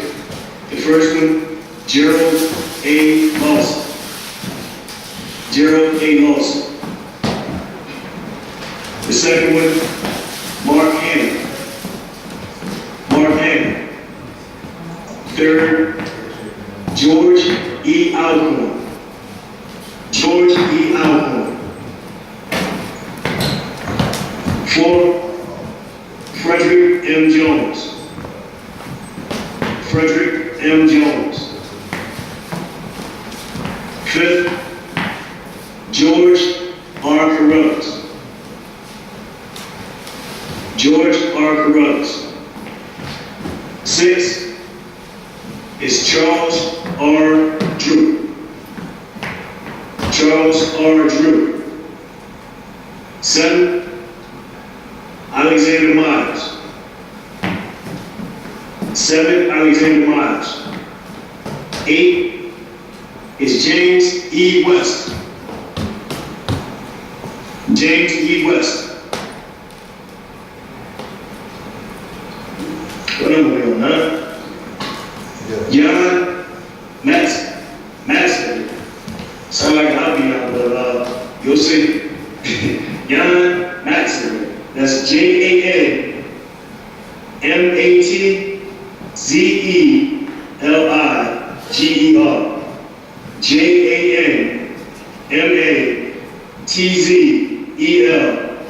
Janmatzeliger. And last, looks like another Albion name, Ludwig Meerschaert. Ludwig Meerschaert. Ludwig Meerschaert, Meerschaert. Ludwig Meerschaert.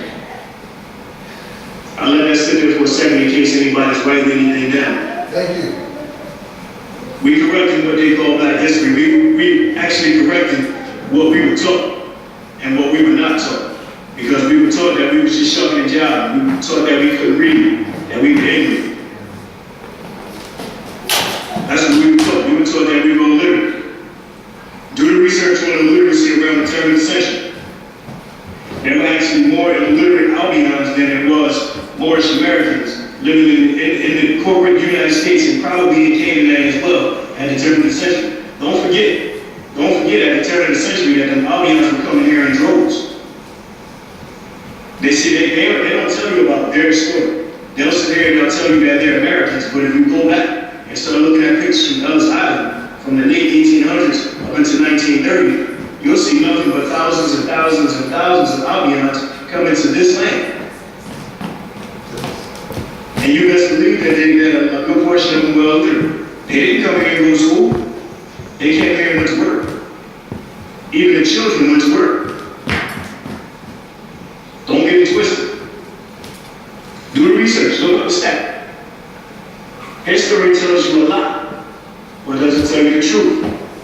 History is sort of a master-slave relationship of your incompetence, of your laziness, of your unwillingness to work, of your illiteracy, and of your ignorance. All of which we've already seen. We've seen the ignorance. Well, when we say step and fetch it, you gotta believe my man was illiterate. You can't believe that he could read or write with the way he was talking. Your unwillingness to work, your laziness, your incompetence, and of the master-slave relationship. I put this definition up here for people who use the word incorrectly, who use the word ignorant to mean rude, ignorant, Latin.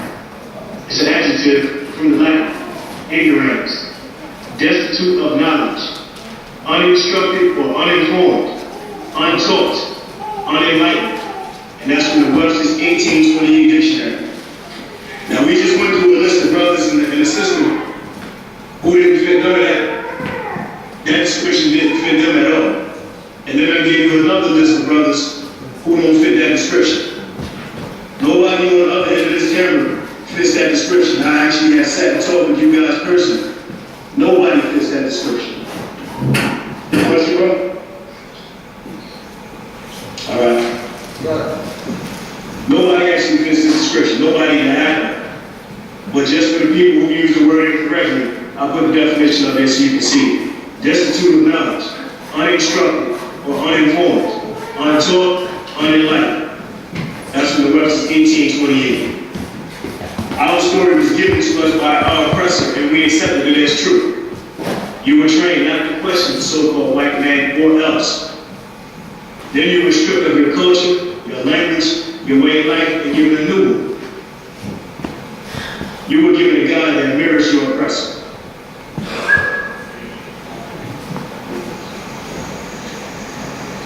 Your oppressor came over here and he forced Christianity down your throat. Forced it down your throat. That's what the Christian Crusades were about. And you know what? Do me a favor. Go upstairs and get a book called The Missionaries. Bring that to me. I might actually put a book on camera that y'all should check out. Where you got the Christian missionaries went down in South America. Got down there and tried Canada. And actually told the Canada that they killed Jesus. And that they needed to repent. It's in the back row. Forgive me, y'all. It's in, they actually told Jesus, they told the Canada that they killed Jesus and they needed to repent. They needed to be saved. They like saved from what? We not lost. And because the Fanade wasn't voting for the nonsense, the Christian missionaries actually came out and actually rewrote the Bible in the Fanade tongue to actually make it say that the Fanade were wicked and they killed Jesus. And they killed him in this manner. They nailed him to a cross and hung him up for him to die. This is how hard they came at you and your ancestors to make you accept their religion, their God. And then they gave you an image. They gave you an image of your God that looks like him. And you accept it. Now, some people accepted it because of the whip. Some people accepted it because of the rifle and the shotgun, however. Point being, it was given to you by him. This is how you were shown to the world.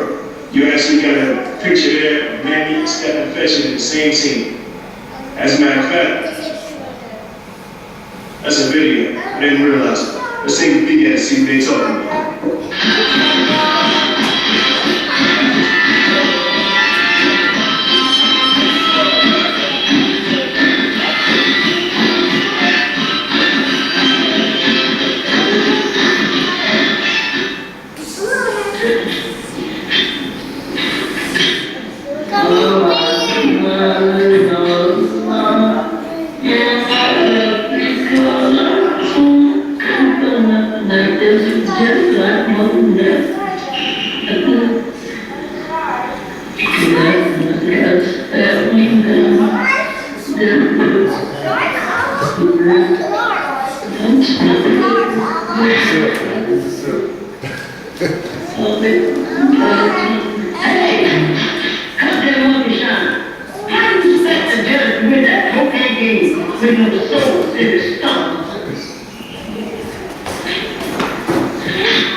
against the Indians, which we know Moorish, written by Norman Lewis.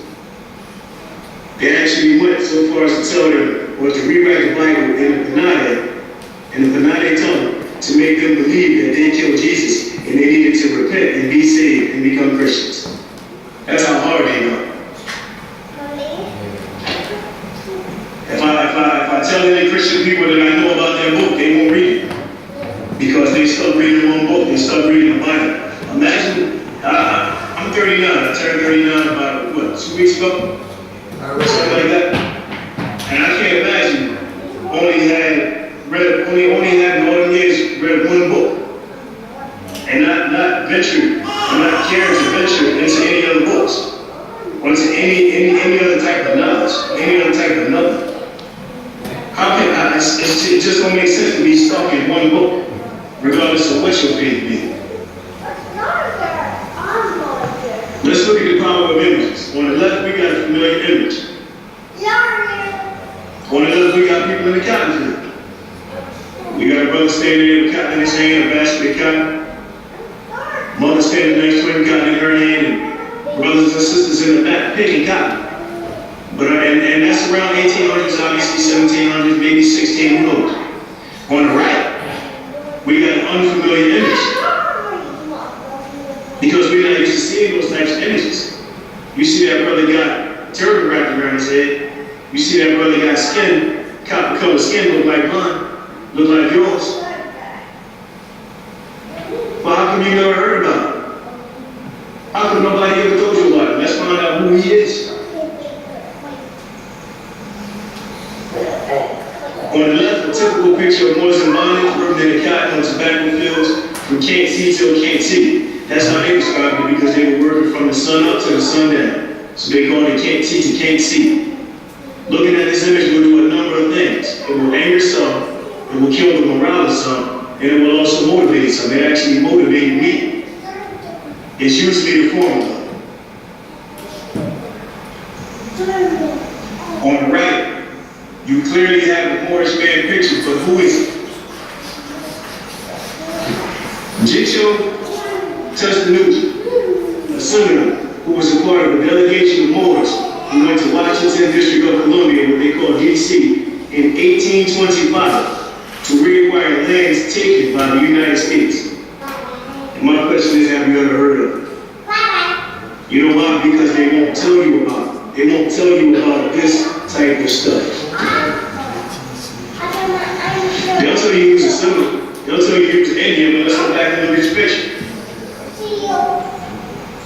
Let's look at his picture. He don't look like no Indian to me, or what they call an Indian. He don't look like no so-called red man to me. That brother look like me. That brother look like yo. That brother look like the brothers I see on the inside. That brother look just like that brother over there on the left. Just like the brother over there on the left. They ain't going to tell you about that. They don't want you to know about that. They don't want you to see that part of your history, that part of your ancestry that actually went back to the U.S. government and said, listen, we want our damn land back. If you look across your shoulder, that's called a woven band lyre. It was almost like a little medicine bag or a little pouch. Maybe carry some finances in it, maybe carry other stuff, medicine. But it's traditional wear. Traditional wear for Moorish men. You can see it, well, you can't see it, you can see it a little bit. You can see the sash around his waist. He got his turban on, he got his bandolier around his waist. You see the same bandolier in the picture of Prophet Ali when he's sitting in the chair with his left foot forward. And he has that purple woven bandolier strapped across his body. Same image. Same image. But she ain't supposed to know about that. I'll be unjust now when he's been dead in the form of giving you heroes. It's been said that he who controls the written page controls the thinking of the age. So let's look at who and what was put in front of our faces. And who and what was not put in front of our faces. Let's look at modern his story for a minute. Everybody recognizes this guy, Abraham Lincoln. He was the 16th president of the United States. Now, we can make the argument and say that he was the 24th. But the first 8 were part of the Continental Congress, 9 were part of the United States. So Abraham Lincoln on January 1st, 1862, on January 1st, 1862, the Emancipation Proclamation was to free all persons held in bondage. This man has been held as a hero to the so-called Negro, colored, and black people since 1865. Until further studies showed he was only attempting to save the Union, and he could actually care less about any enslaved people. Abraham Lincoln was responsible for one of the largest mass lynchings in history. You look at that picture, and you look at the color of his skin. You look at the pigmentation. You look at the slight hue. You look at his nose. He got a little bit of albion lips, got the big old ears, but it's a known fact that his mother was of Moorish descent. Do the research. That's why they got my man on the copper penny. When you look at United States coin, United States currency, you'll see that he's on a copper penny, a brown penny. And he's actually facing the opposite direction of all the rest of the presidents that are on any other coins. They put it out there, you just ain't reading it, you just ain't seeing it. Go look at all the cartoons they made about Abraham Lincoln being a coon, and Abraham Lincoln being a nigger, and all that good stuff. Go look it up. See, ain't it true? Now, Abraham Lincoln is responsible for what we call now the patrilineal society. See, Moorish culture is matrimony because we know that everything comes from mother. We know that only mother can give birth and only mother can bring life. We clearly understand that, and they do as well. But because Abraham Lincoln didn't want to be considered a Moor or a Negro or a nigger, he turned everything around and forced everybody to live in a patriarchal society because his father was an Albion. Do the research, go look it up. Don't take my word for it, go look it up. Patriarch. P-A-T-R-I, okay. December 26, 1862, that's a newspaper clip. Abraham Lincoln ordered the greatest mass hanging in America's history. Go look it up, do some research. December 26, 1862. Abraham Lincoln ordered the greatest mass hanging in America's history. Frederick Douglass, another one they gave. People like to call him a warrior ancestor. Umar Johnson says that he's a descendant of the great ancestor warrior Frederick Douglass. We know his story. We know that he broke free from slavery. We know that he went up north, Massachusetts, and got sprayed away. Then he became an orator. He became an abolitionist, and he fought to bring an end to slavery. But he didn't fight to teach nobody about nationality. He didn't fight to teach nobody about that. I ain't heard about it. I never read about it. He fought to get our troops, the 54th Massachusetts, to go fight in their war, and they all got slaughtered over on the beach. He fought for that. And they honored him for it. They said it was an honorable thing to do. But it should have been honorable for him to teach them the truth about their nationality, the truth about who they were. Or maybe he didn't know. I can't believe it. I can't believe that he sat with all those Albions all the time. I can't believe that he had the knowledge and the wisdom that he had and he did not know. I can't believe that. What about the slavery-free Moors? On January 20th, 1790, a petition was presented to the South Carolina House of Representatives from a group of 8 individuals who were subjects of the Moroccan emperor and residents of the colony. They decided that if they happened to commit any fault memorable to be brought to justice, that as subjects to a prince allied with the United States through the Moroccan-American Treaty of Friendship, they would be tried as citizens instead of under the Negro Act of 1740. Now, if I had never heard of the Treaty of Peace and Friendship, and I had never heard of any alliance with Morocco and America, I would be wondering what the hell they talking about. And me, myself, I would have to go look this stuff up. Now, when Hillary Clinton spoke in the Ben Franklin room, and she had the Moroccan flags behind her, and she had the Star Spangled Band behind her, and she said something about the long-standing relationship between Morocco and America. I'm 39. I ain't never heard of no relationships between Morocco and America. Never. And ain't nobody else ever heard of none, unless you know what we know. Unless you know that you're in the Moroccan Empire, and these were the dominions of the Sultan of Morocco. Unless you know and you have read and you have seen the Treaty of Peace and Friendship that allowed the Albion to do business, to do commerce on this land. On this land. And you're talking January 20th, 1790. The so-called slavery didn't end until 1865. January 1st. When the Union troops came through and started smashing all the Confederate troops and setting everybody free. You're talking 1790. Now, they telling me it was only 8 moves in all of this land, and only those 8 guys were going to be protected.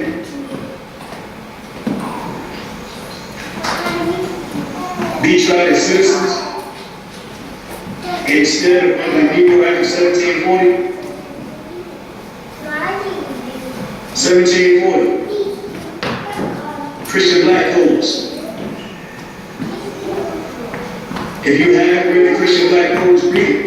If you did, I said, go to R.B. Bey Publications and get the book that ties rule. Beautiful book. With more information than you can imagine.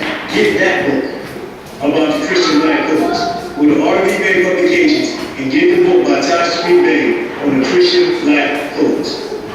If you want a full comprehension of the Christian black codes, then go get that book. Go get that book. The very first code says the expulsion of all Jews from the colony. Now, riddle me this, somebody.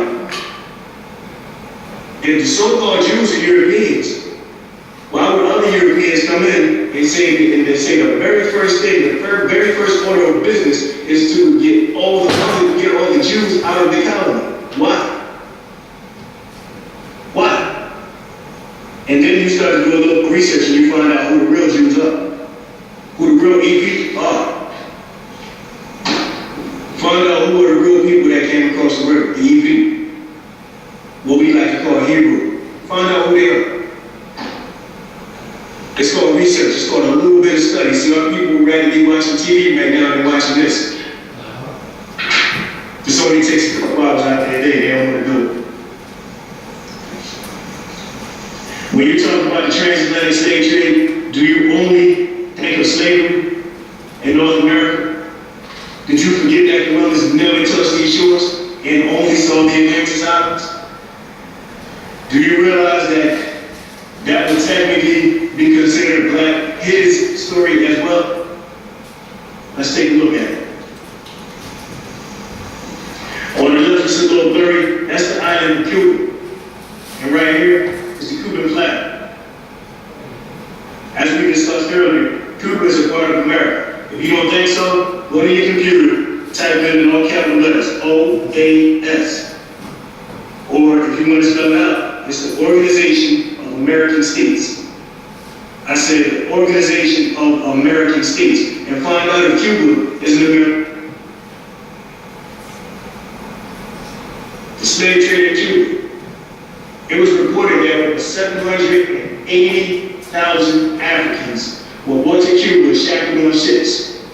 This number, this number is reported to be double or triple the number of Africans brought to the Americas on ships. Now, why do I say the Americans? Because I'm using their stuff. I didn't write this, they did. I didn't say this, they did. So when you talk about the Americans, then we're talking about North America. in this sense. When I talk about America, when I myself talk about America, I'm talking about the entire landmass. But when they talk about America, they talk about the United States. Now, that's a problem. It's a problem with that statement. Because the state was reported that over 780,000 Africans, we talking about correcting black history, y'all, were brought to Cuba, shackled on ships. This number is reported to be double or triple the number of Africans brought to the Americas. Hold up. They told us that it was 10, 12, 80. We got all these different millions of numbers of Africans that were brought to this land on ships. But right here, and I'll tell you where I got it from. Go to YouTube and type in black grandma in the closet. Black grandma in the closet. Where the sellout Henry Louis Gates goes to Cuba, he goes to Brazil, he goes to Peru, and he goes to Mexico.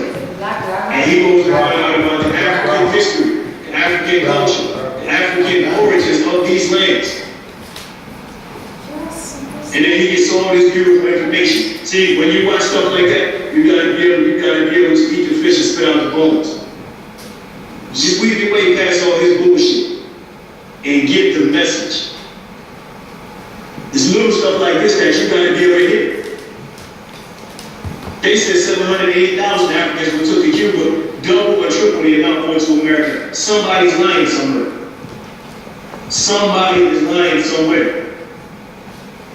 The 1906 Immigration Act in Cuba decreed for $1 million to be allotted for the migration of over 600,000 Europeans, mostly Spaniards, to go to Cuba to supposedly whiten the country.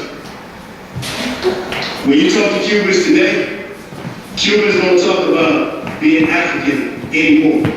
Cubans talk about being a mixed nation. You know why? Because in 1906 they sent all them damn Europeans there. And you can go throughout these nations where you got all of these lighter-skinned, so-called American people.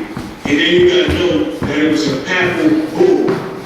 I mean, the Pope said, if you want to be a part of the clergy, if you want to be a part of the government, if you want to be a part of the police force, then you need to be of a lighter hue. This is how they lightened up the society down there. I don't make this stuff up, I research it. It was a papal bull. Can I tell you who said it? Yeah, am I going to? No, because you go do some research. They sent all these Europeans to Brazil, to Cuba, to all of these different places, to so-called white Republican community, the Dominican Republic. How is it that Haiti and the Dominican Republic is the same island, and Haiti is poor as all hell, and everybody wants to go to the Dominican? All the dark people in Haiti, or the light people in the Dominican. Same island. Same island. Same island. Sickness. Pictures may be a little blurry, but you get the drift. Those are what they tell you are Cubans. You see the light of you. I typed in Cubans on Google and that's who came up. You can't see that picture, I see it's a little blurry myself. This man's name is Quentin Bandera. Quentin Bandera was a military leader of the Cuban insurrection against the Spanish during the Cuban War of Independence. In 1906, Bandera himself, listen to this, almost a full-blooded Negro, led an army of insurgents toward Havana and was killed near Punta Brava, a village close to Havana. They said my man was almost himself a full-blooded Negro. Pull him up, Quentin Bandera. QuentinBandera. Pull him up and look into his eyes and see if he was almost a Negro. Antonio Machado, Lieutenant General, was second in command of the Cuban Army of Independence. Fellow Cubans gave Maceo the name of the Bronze Tiger, which was a reference to his skin color, stature, and status. Spaniards referred to Maceo as the Greater Lion, El Leon Mayor.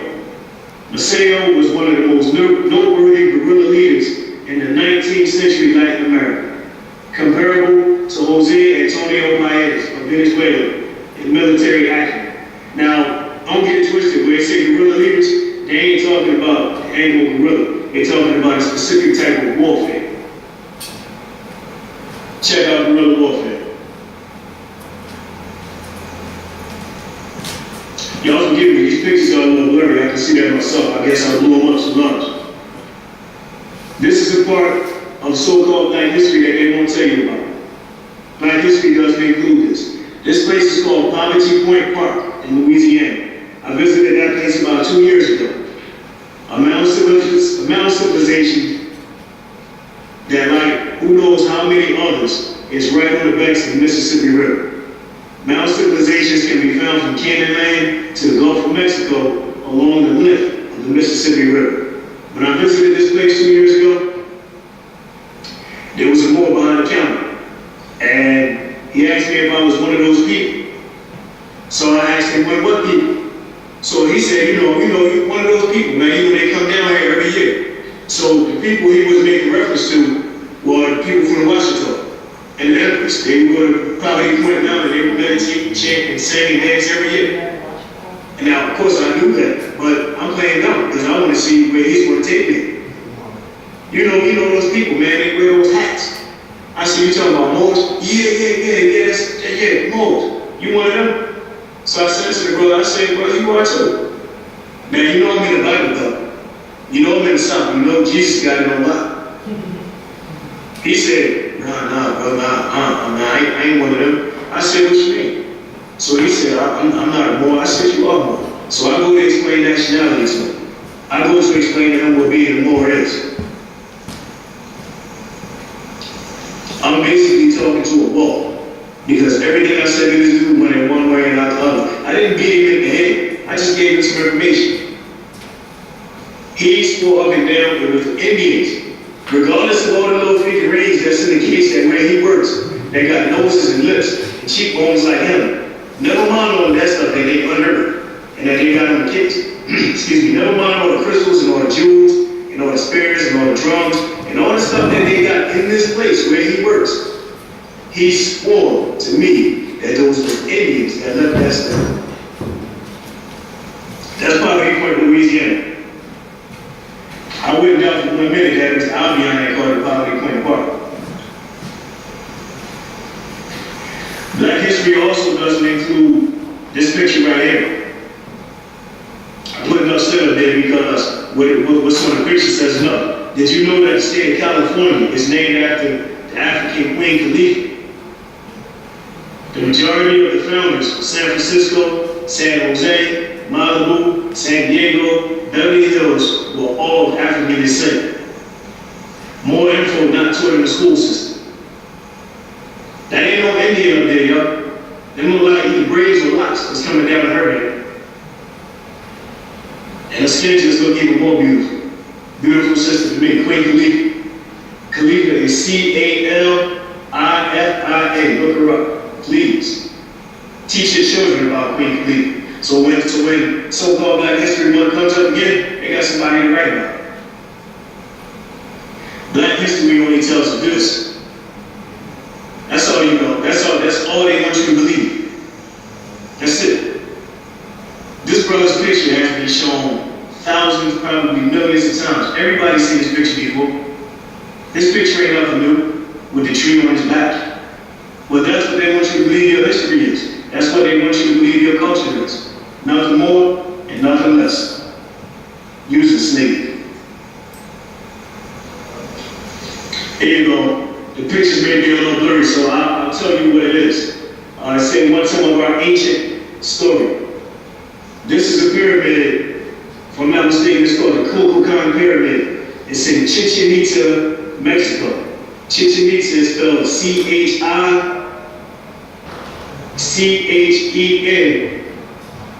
I-T-Z-A, Chichen Itza. When you get the opportunity, go and pull that up. And the image that I put up on the left, I wish it was a little clearer. If you get the opportunity, try to pull this picture up. Chichen Itza, again, it's C-H-I-C-H-E-N.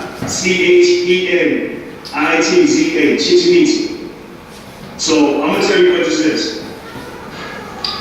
In the background, you have a pyramid. And it steps on all four sides of the pyramid. I actually was at this scene back in 2005, and I'll be back here again in less than a month. So I'll come back with some beautiful pictures, and we'll straight up do a class on it. But on this side of the pyramid, when you get to the foot of the steps, on this side of the step and on that side of the step is the head of a snake. Now, this brother sitting right here is in the cradle position, and he's facing, his actual head is facing towards the pyramid. Now, every year at the spring equinox and every year at the fall equinox, in this courtyard, in this place, in Chichen Itza, Mexico, hundreds of thousands of people converge on this place. Why? I'll tell you why. When the sun sits right in this space right here, right between his head and in his chest and over his knees, it shines right down to the pyramid. And what happens? The body of a snake illuminates on the side of the pyramid and goes right down to the head. Now you tell me what kind of science were your ancestors working with. Now, of course it's Mexico, and they will tell you that they ain't got nothing to do with black history. But I beg to differ, because the people from Mexico look like you. And if the people from Mexico look like you, and they call them black, then it's the same damn thing, it's our story. Your ancestors built that. They'll tell you it was Mayans. They'll tell you that the Mayans were some kind of Indians and blah, blah, blah. Just like they feed you all the nonsense about Indians all your life long. Eat the fish and spit out the bones, do some research. I'm gonna prove in a minute who did it. Over here is a courtyard. This place right here is beautiful, it's big. Like I said, the pictures came out a little blurry, but when I go back next month, I'll take even more pictures, and we'll come back and we'll expel them. But that's a hell of a phenomenon that only on equinox, spring and fall, that sun sits right there in that cradle, shines over to the pyramid, and from the top to the bottom illuminates the body of the snake on the pyramid. How the hell did your ancestors do that? We talking about correcting black history, because if you know that your ancestors did that and were operating on that type of code, then it only lets you know what you're capable of and what you have done and where you can go. Now, that's the proof right there. The old maps, old New Mexico, however they want to put it. If those heads date back to 1500 to 2500 BC, 4,000 years ago, and they look like that, and that's on the same Yucatan Peninsula as the pictures I just showed you of the pyramid and of the brother sitting there waiting for the sun to come, and how the hell are you going to tell me that it wasn't people of African descent, people with noses like mine, cheekbones like mine, lips like mine, that built that pyramid and that built those structures? How are you going to tell me that when it's in the same place? You're talking what, a distance of 30, 40 miles?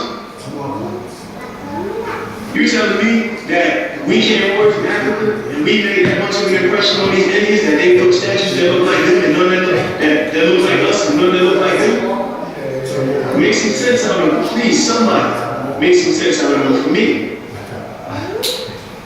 Because you can't. It's simple, it was you that did it. Although black history and American history in school are two separate subjects, know that they are one and the same. In order to correct what is called black history, you have to know your story. You have to know your story. In order to correct what they call black history, you have to know your story. Without knowing it, you can't correct it. You can't go back and say, well, if you don't know anything about history, the only thing you can say is, yeah, we were slaves. You're not going to say that we invented to play the piano. You're not going to say that it was us that came up with the cell phone, with the computer, with all of these chips. You're not going to say that we came up with none of that stuff. You're going to say that we shoved in a job, and we was marching in frame, and that's it. And that's all you know, then you'll never want nothing more. You'll never expect nothing more.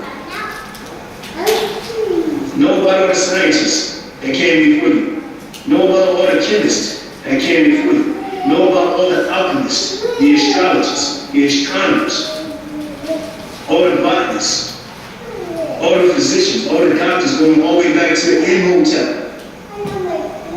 Know about all of this. Know about all of your culture. Know about all of your civilizations. Not only from ancient Kemet, you got to go into the Yucatan and see about your civilization there. Go to your computer and type pyramids in South America. and go see about all the beautiful pyramids in Peru, in Argentina, in Bogota. Go look at all this stuff. I heard on Hidden Colors 4, they got their trailer for it and had fun watching it. But I heard them say somebody made a comment about why nobody actually wants to go to Africa. Why don't nobody want to go to Africa? Why we want to go to Jamaica? Why we want to go to Brazil? Why we want to go to Trinidad and Tobago? Why we want to go to St. Kitts? Why we want to go to all these places?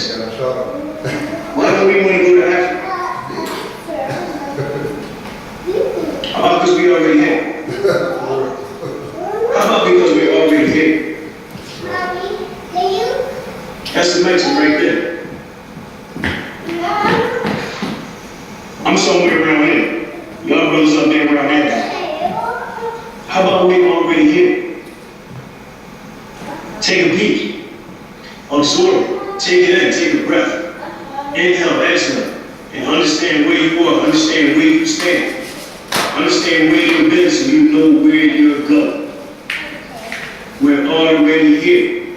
We're already home. Already home. That's the end of my presentation. That's my version of correcting so-called black history. That's me bringing some information to the family, especially to the youth, because I want the youth to be able to see that we actually had some powerful individuals in our past. And I only gave you a couple. I didn't even give you a handful. All you gotta do is do a little bit of research. Be willing to go in on history. Stop saying who is, who ain't, what is, and what ain't, and do your own research. If you got questions, ask your questions. Don't want to argue and curse and call people names and stuff like that because you don't know. Don't let your emotion run you ragged. Don't let your emotion keep you from understanding and learning about yourself and your ancestry and your culture. Because as soon as we open up our eyes, as soon as we start declaring our nationality and nationalizing our land, it's going to be a whole new day. The sun will finally shine. When you look at a place like Cuba, I use Cuba because Cuba's in the news right now. That's why I use Cuba. I could use any other nation. Brazil, I could use Mexico, or I could use India. I use Cuba because you look back over Fidel Castro. When they finally go to Cuban Spanish, Fidel Castro says, sorry, we're going to do this mightily. And he nationalized the land, forced the United States Corporation to leave Cuba. To leave Cuba. When Hugo Chavez nationalized Venezuela, what do? They forced the United States to leave, and what they do, they kill them. Anytime you're talking about freedom, you gotta talk casualties. There's gonna be some casualties up there. Hell, we suffering casualties every day. We suffering casualties every day. But when you talk about freedom and actually standing up for what's right, there's gonna be some casualties. That's just the way it goes. Talking about war. Now, whether we fight in the fifth of the war or whether we fight in Lieutenant Baker, talking about war, there's gonna be some casualties. Some people gonna go to jail, some people gonna get worse. Does that mean that we shouldn't do it? No. We had a beautiful plan up to lay out for us by Prophet Ali. Be it corrupted or not, we can still go back and read his words and overlook all of the corruption, all of the COINTELPRO, all of the Salah Moors, and all of the so-called leaders that led us the wrong way. We can still overlook all of that and go back and still look at the foundation that was laid out by Prophet Ali and build it. And in essence, we can absolutely correct the so-called black history. It's not.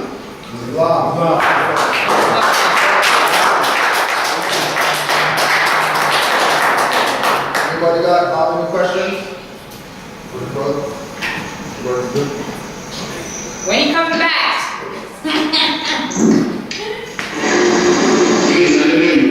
The question was when you coming back?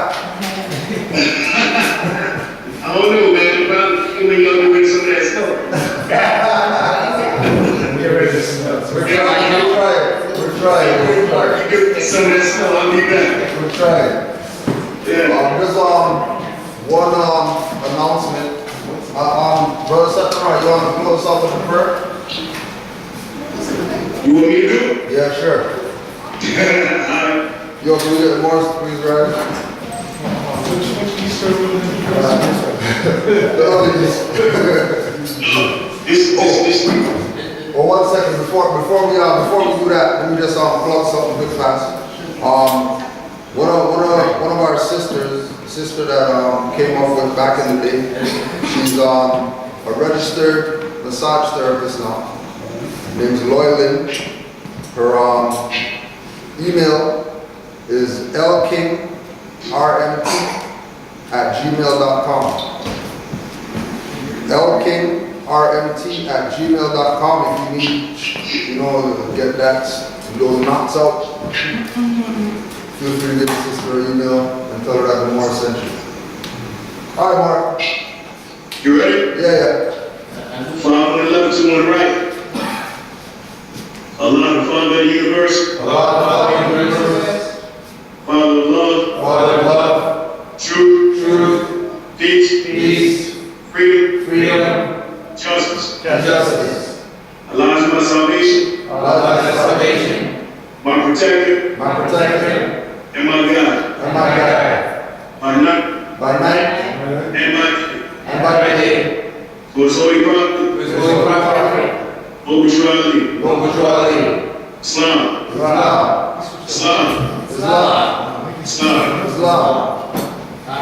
Peace and love, Mark. Peace and love. One love, bro. Thanks, brother. We should have this, I got some editing to do with these people and their crap. Yeah, I know. Yeah, you should be on tomorrow, bro. Alright, cool. All right, Mark. Alright, peace, bro. Peace.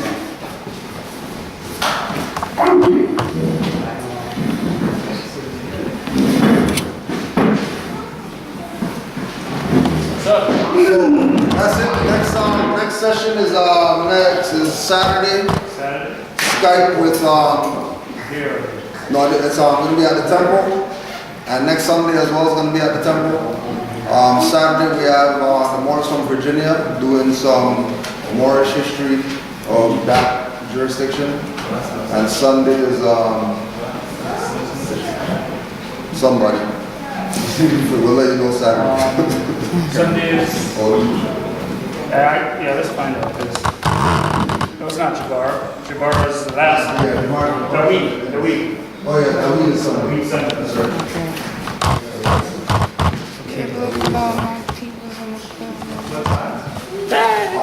Saturday is going to be 1 o'clock. Sunday is going to be, I think 3 o'clock.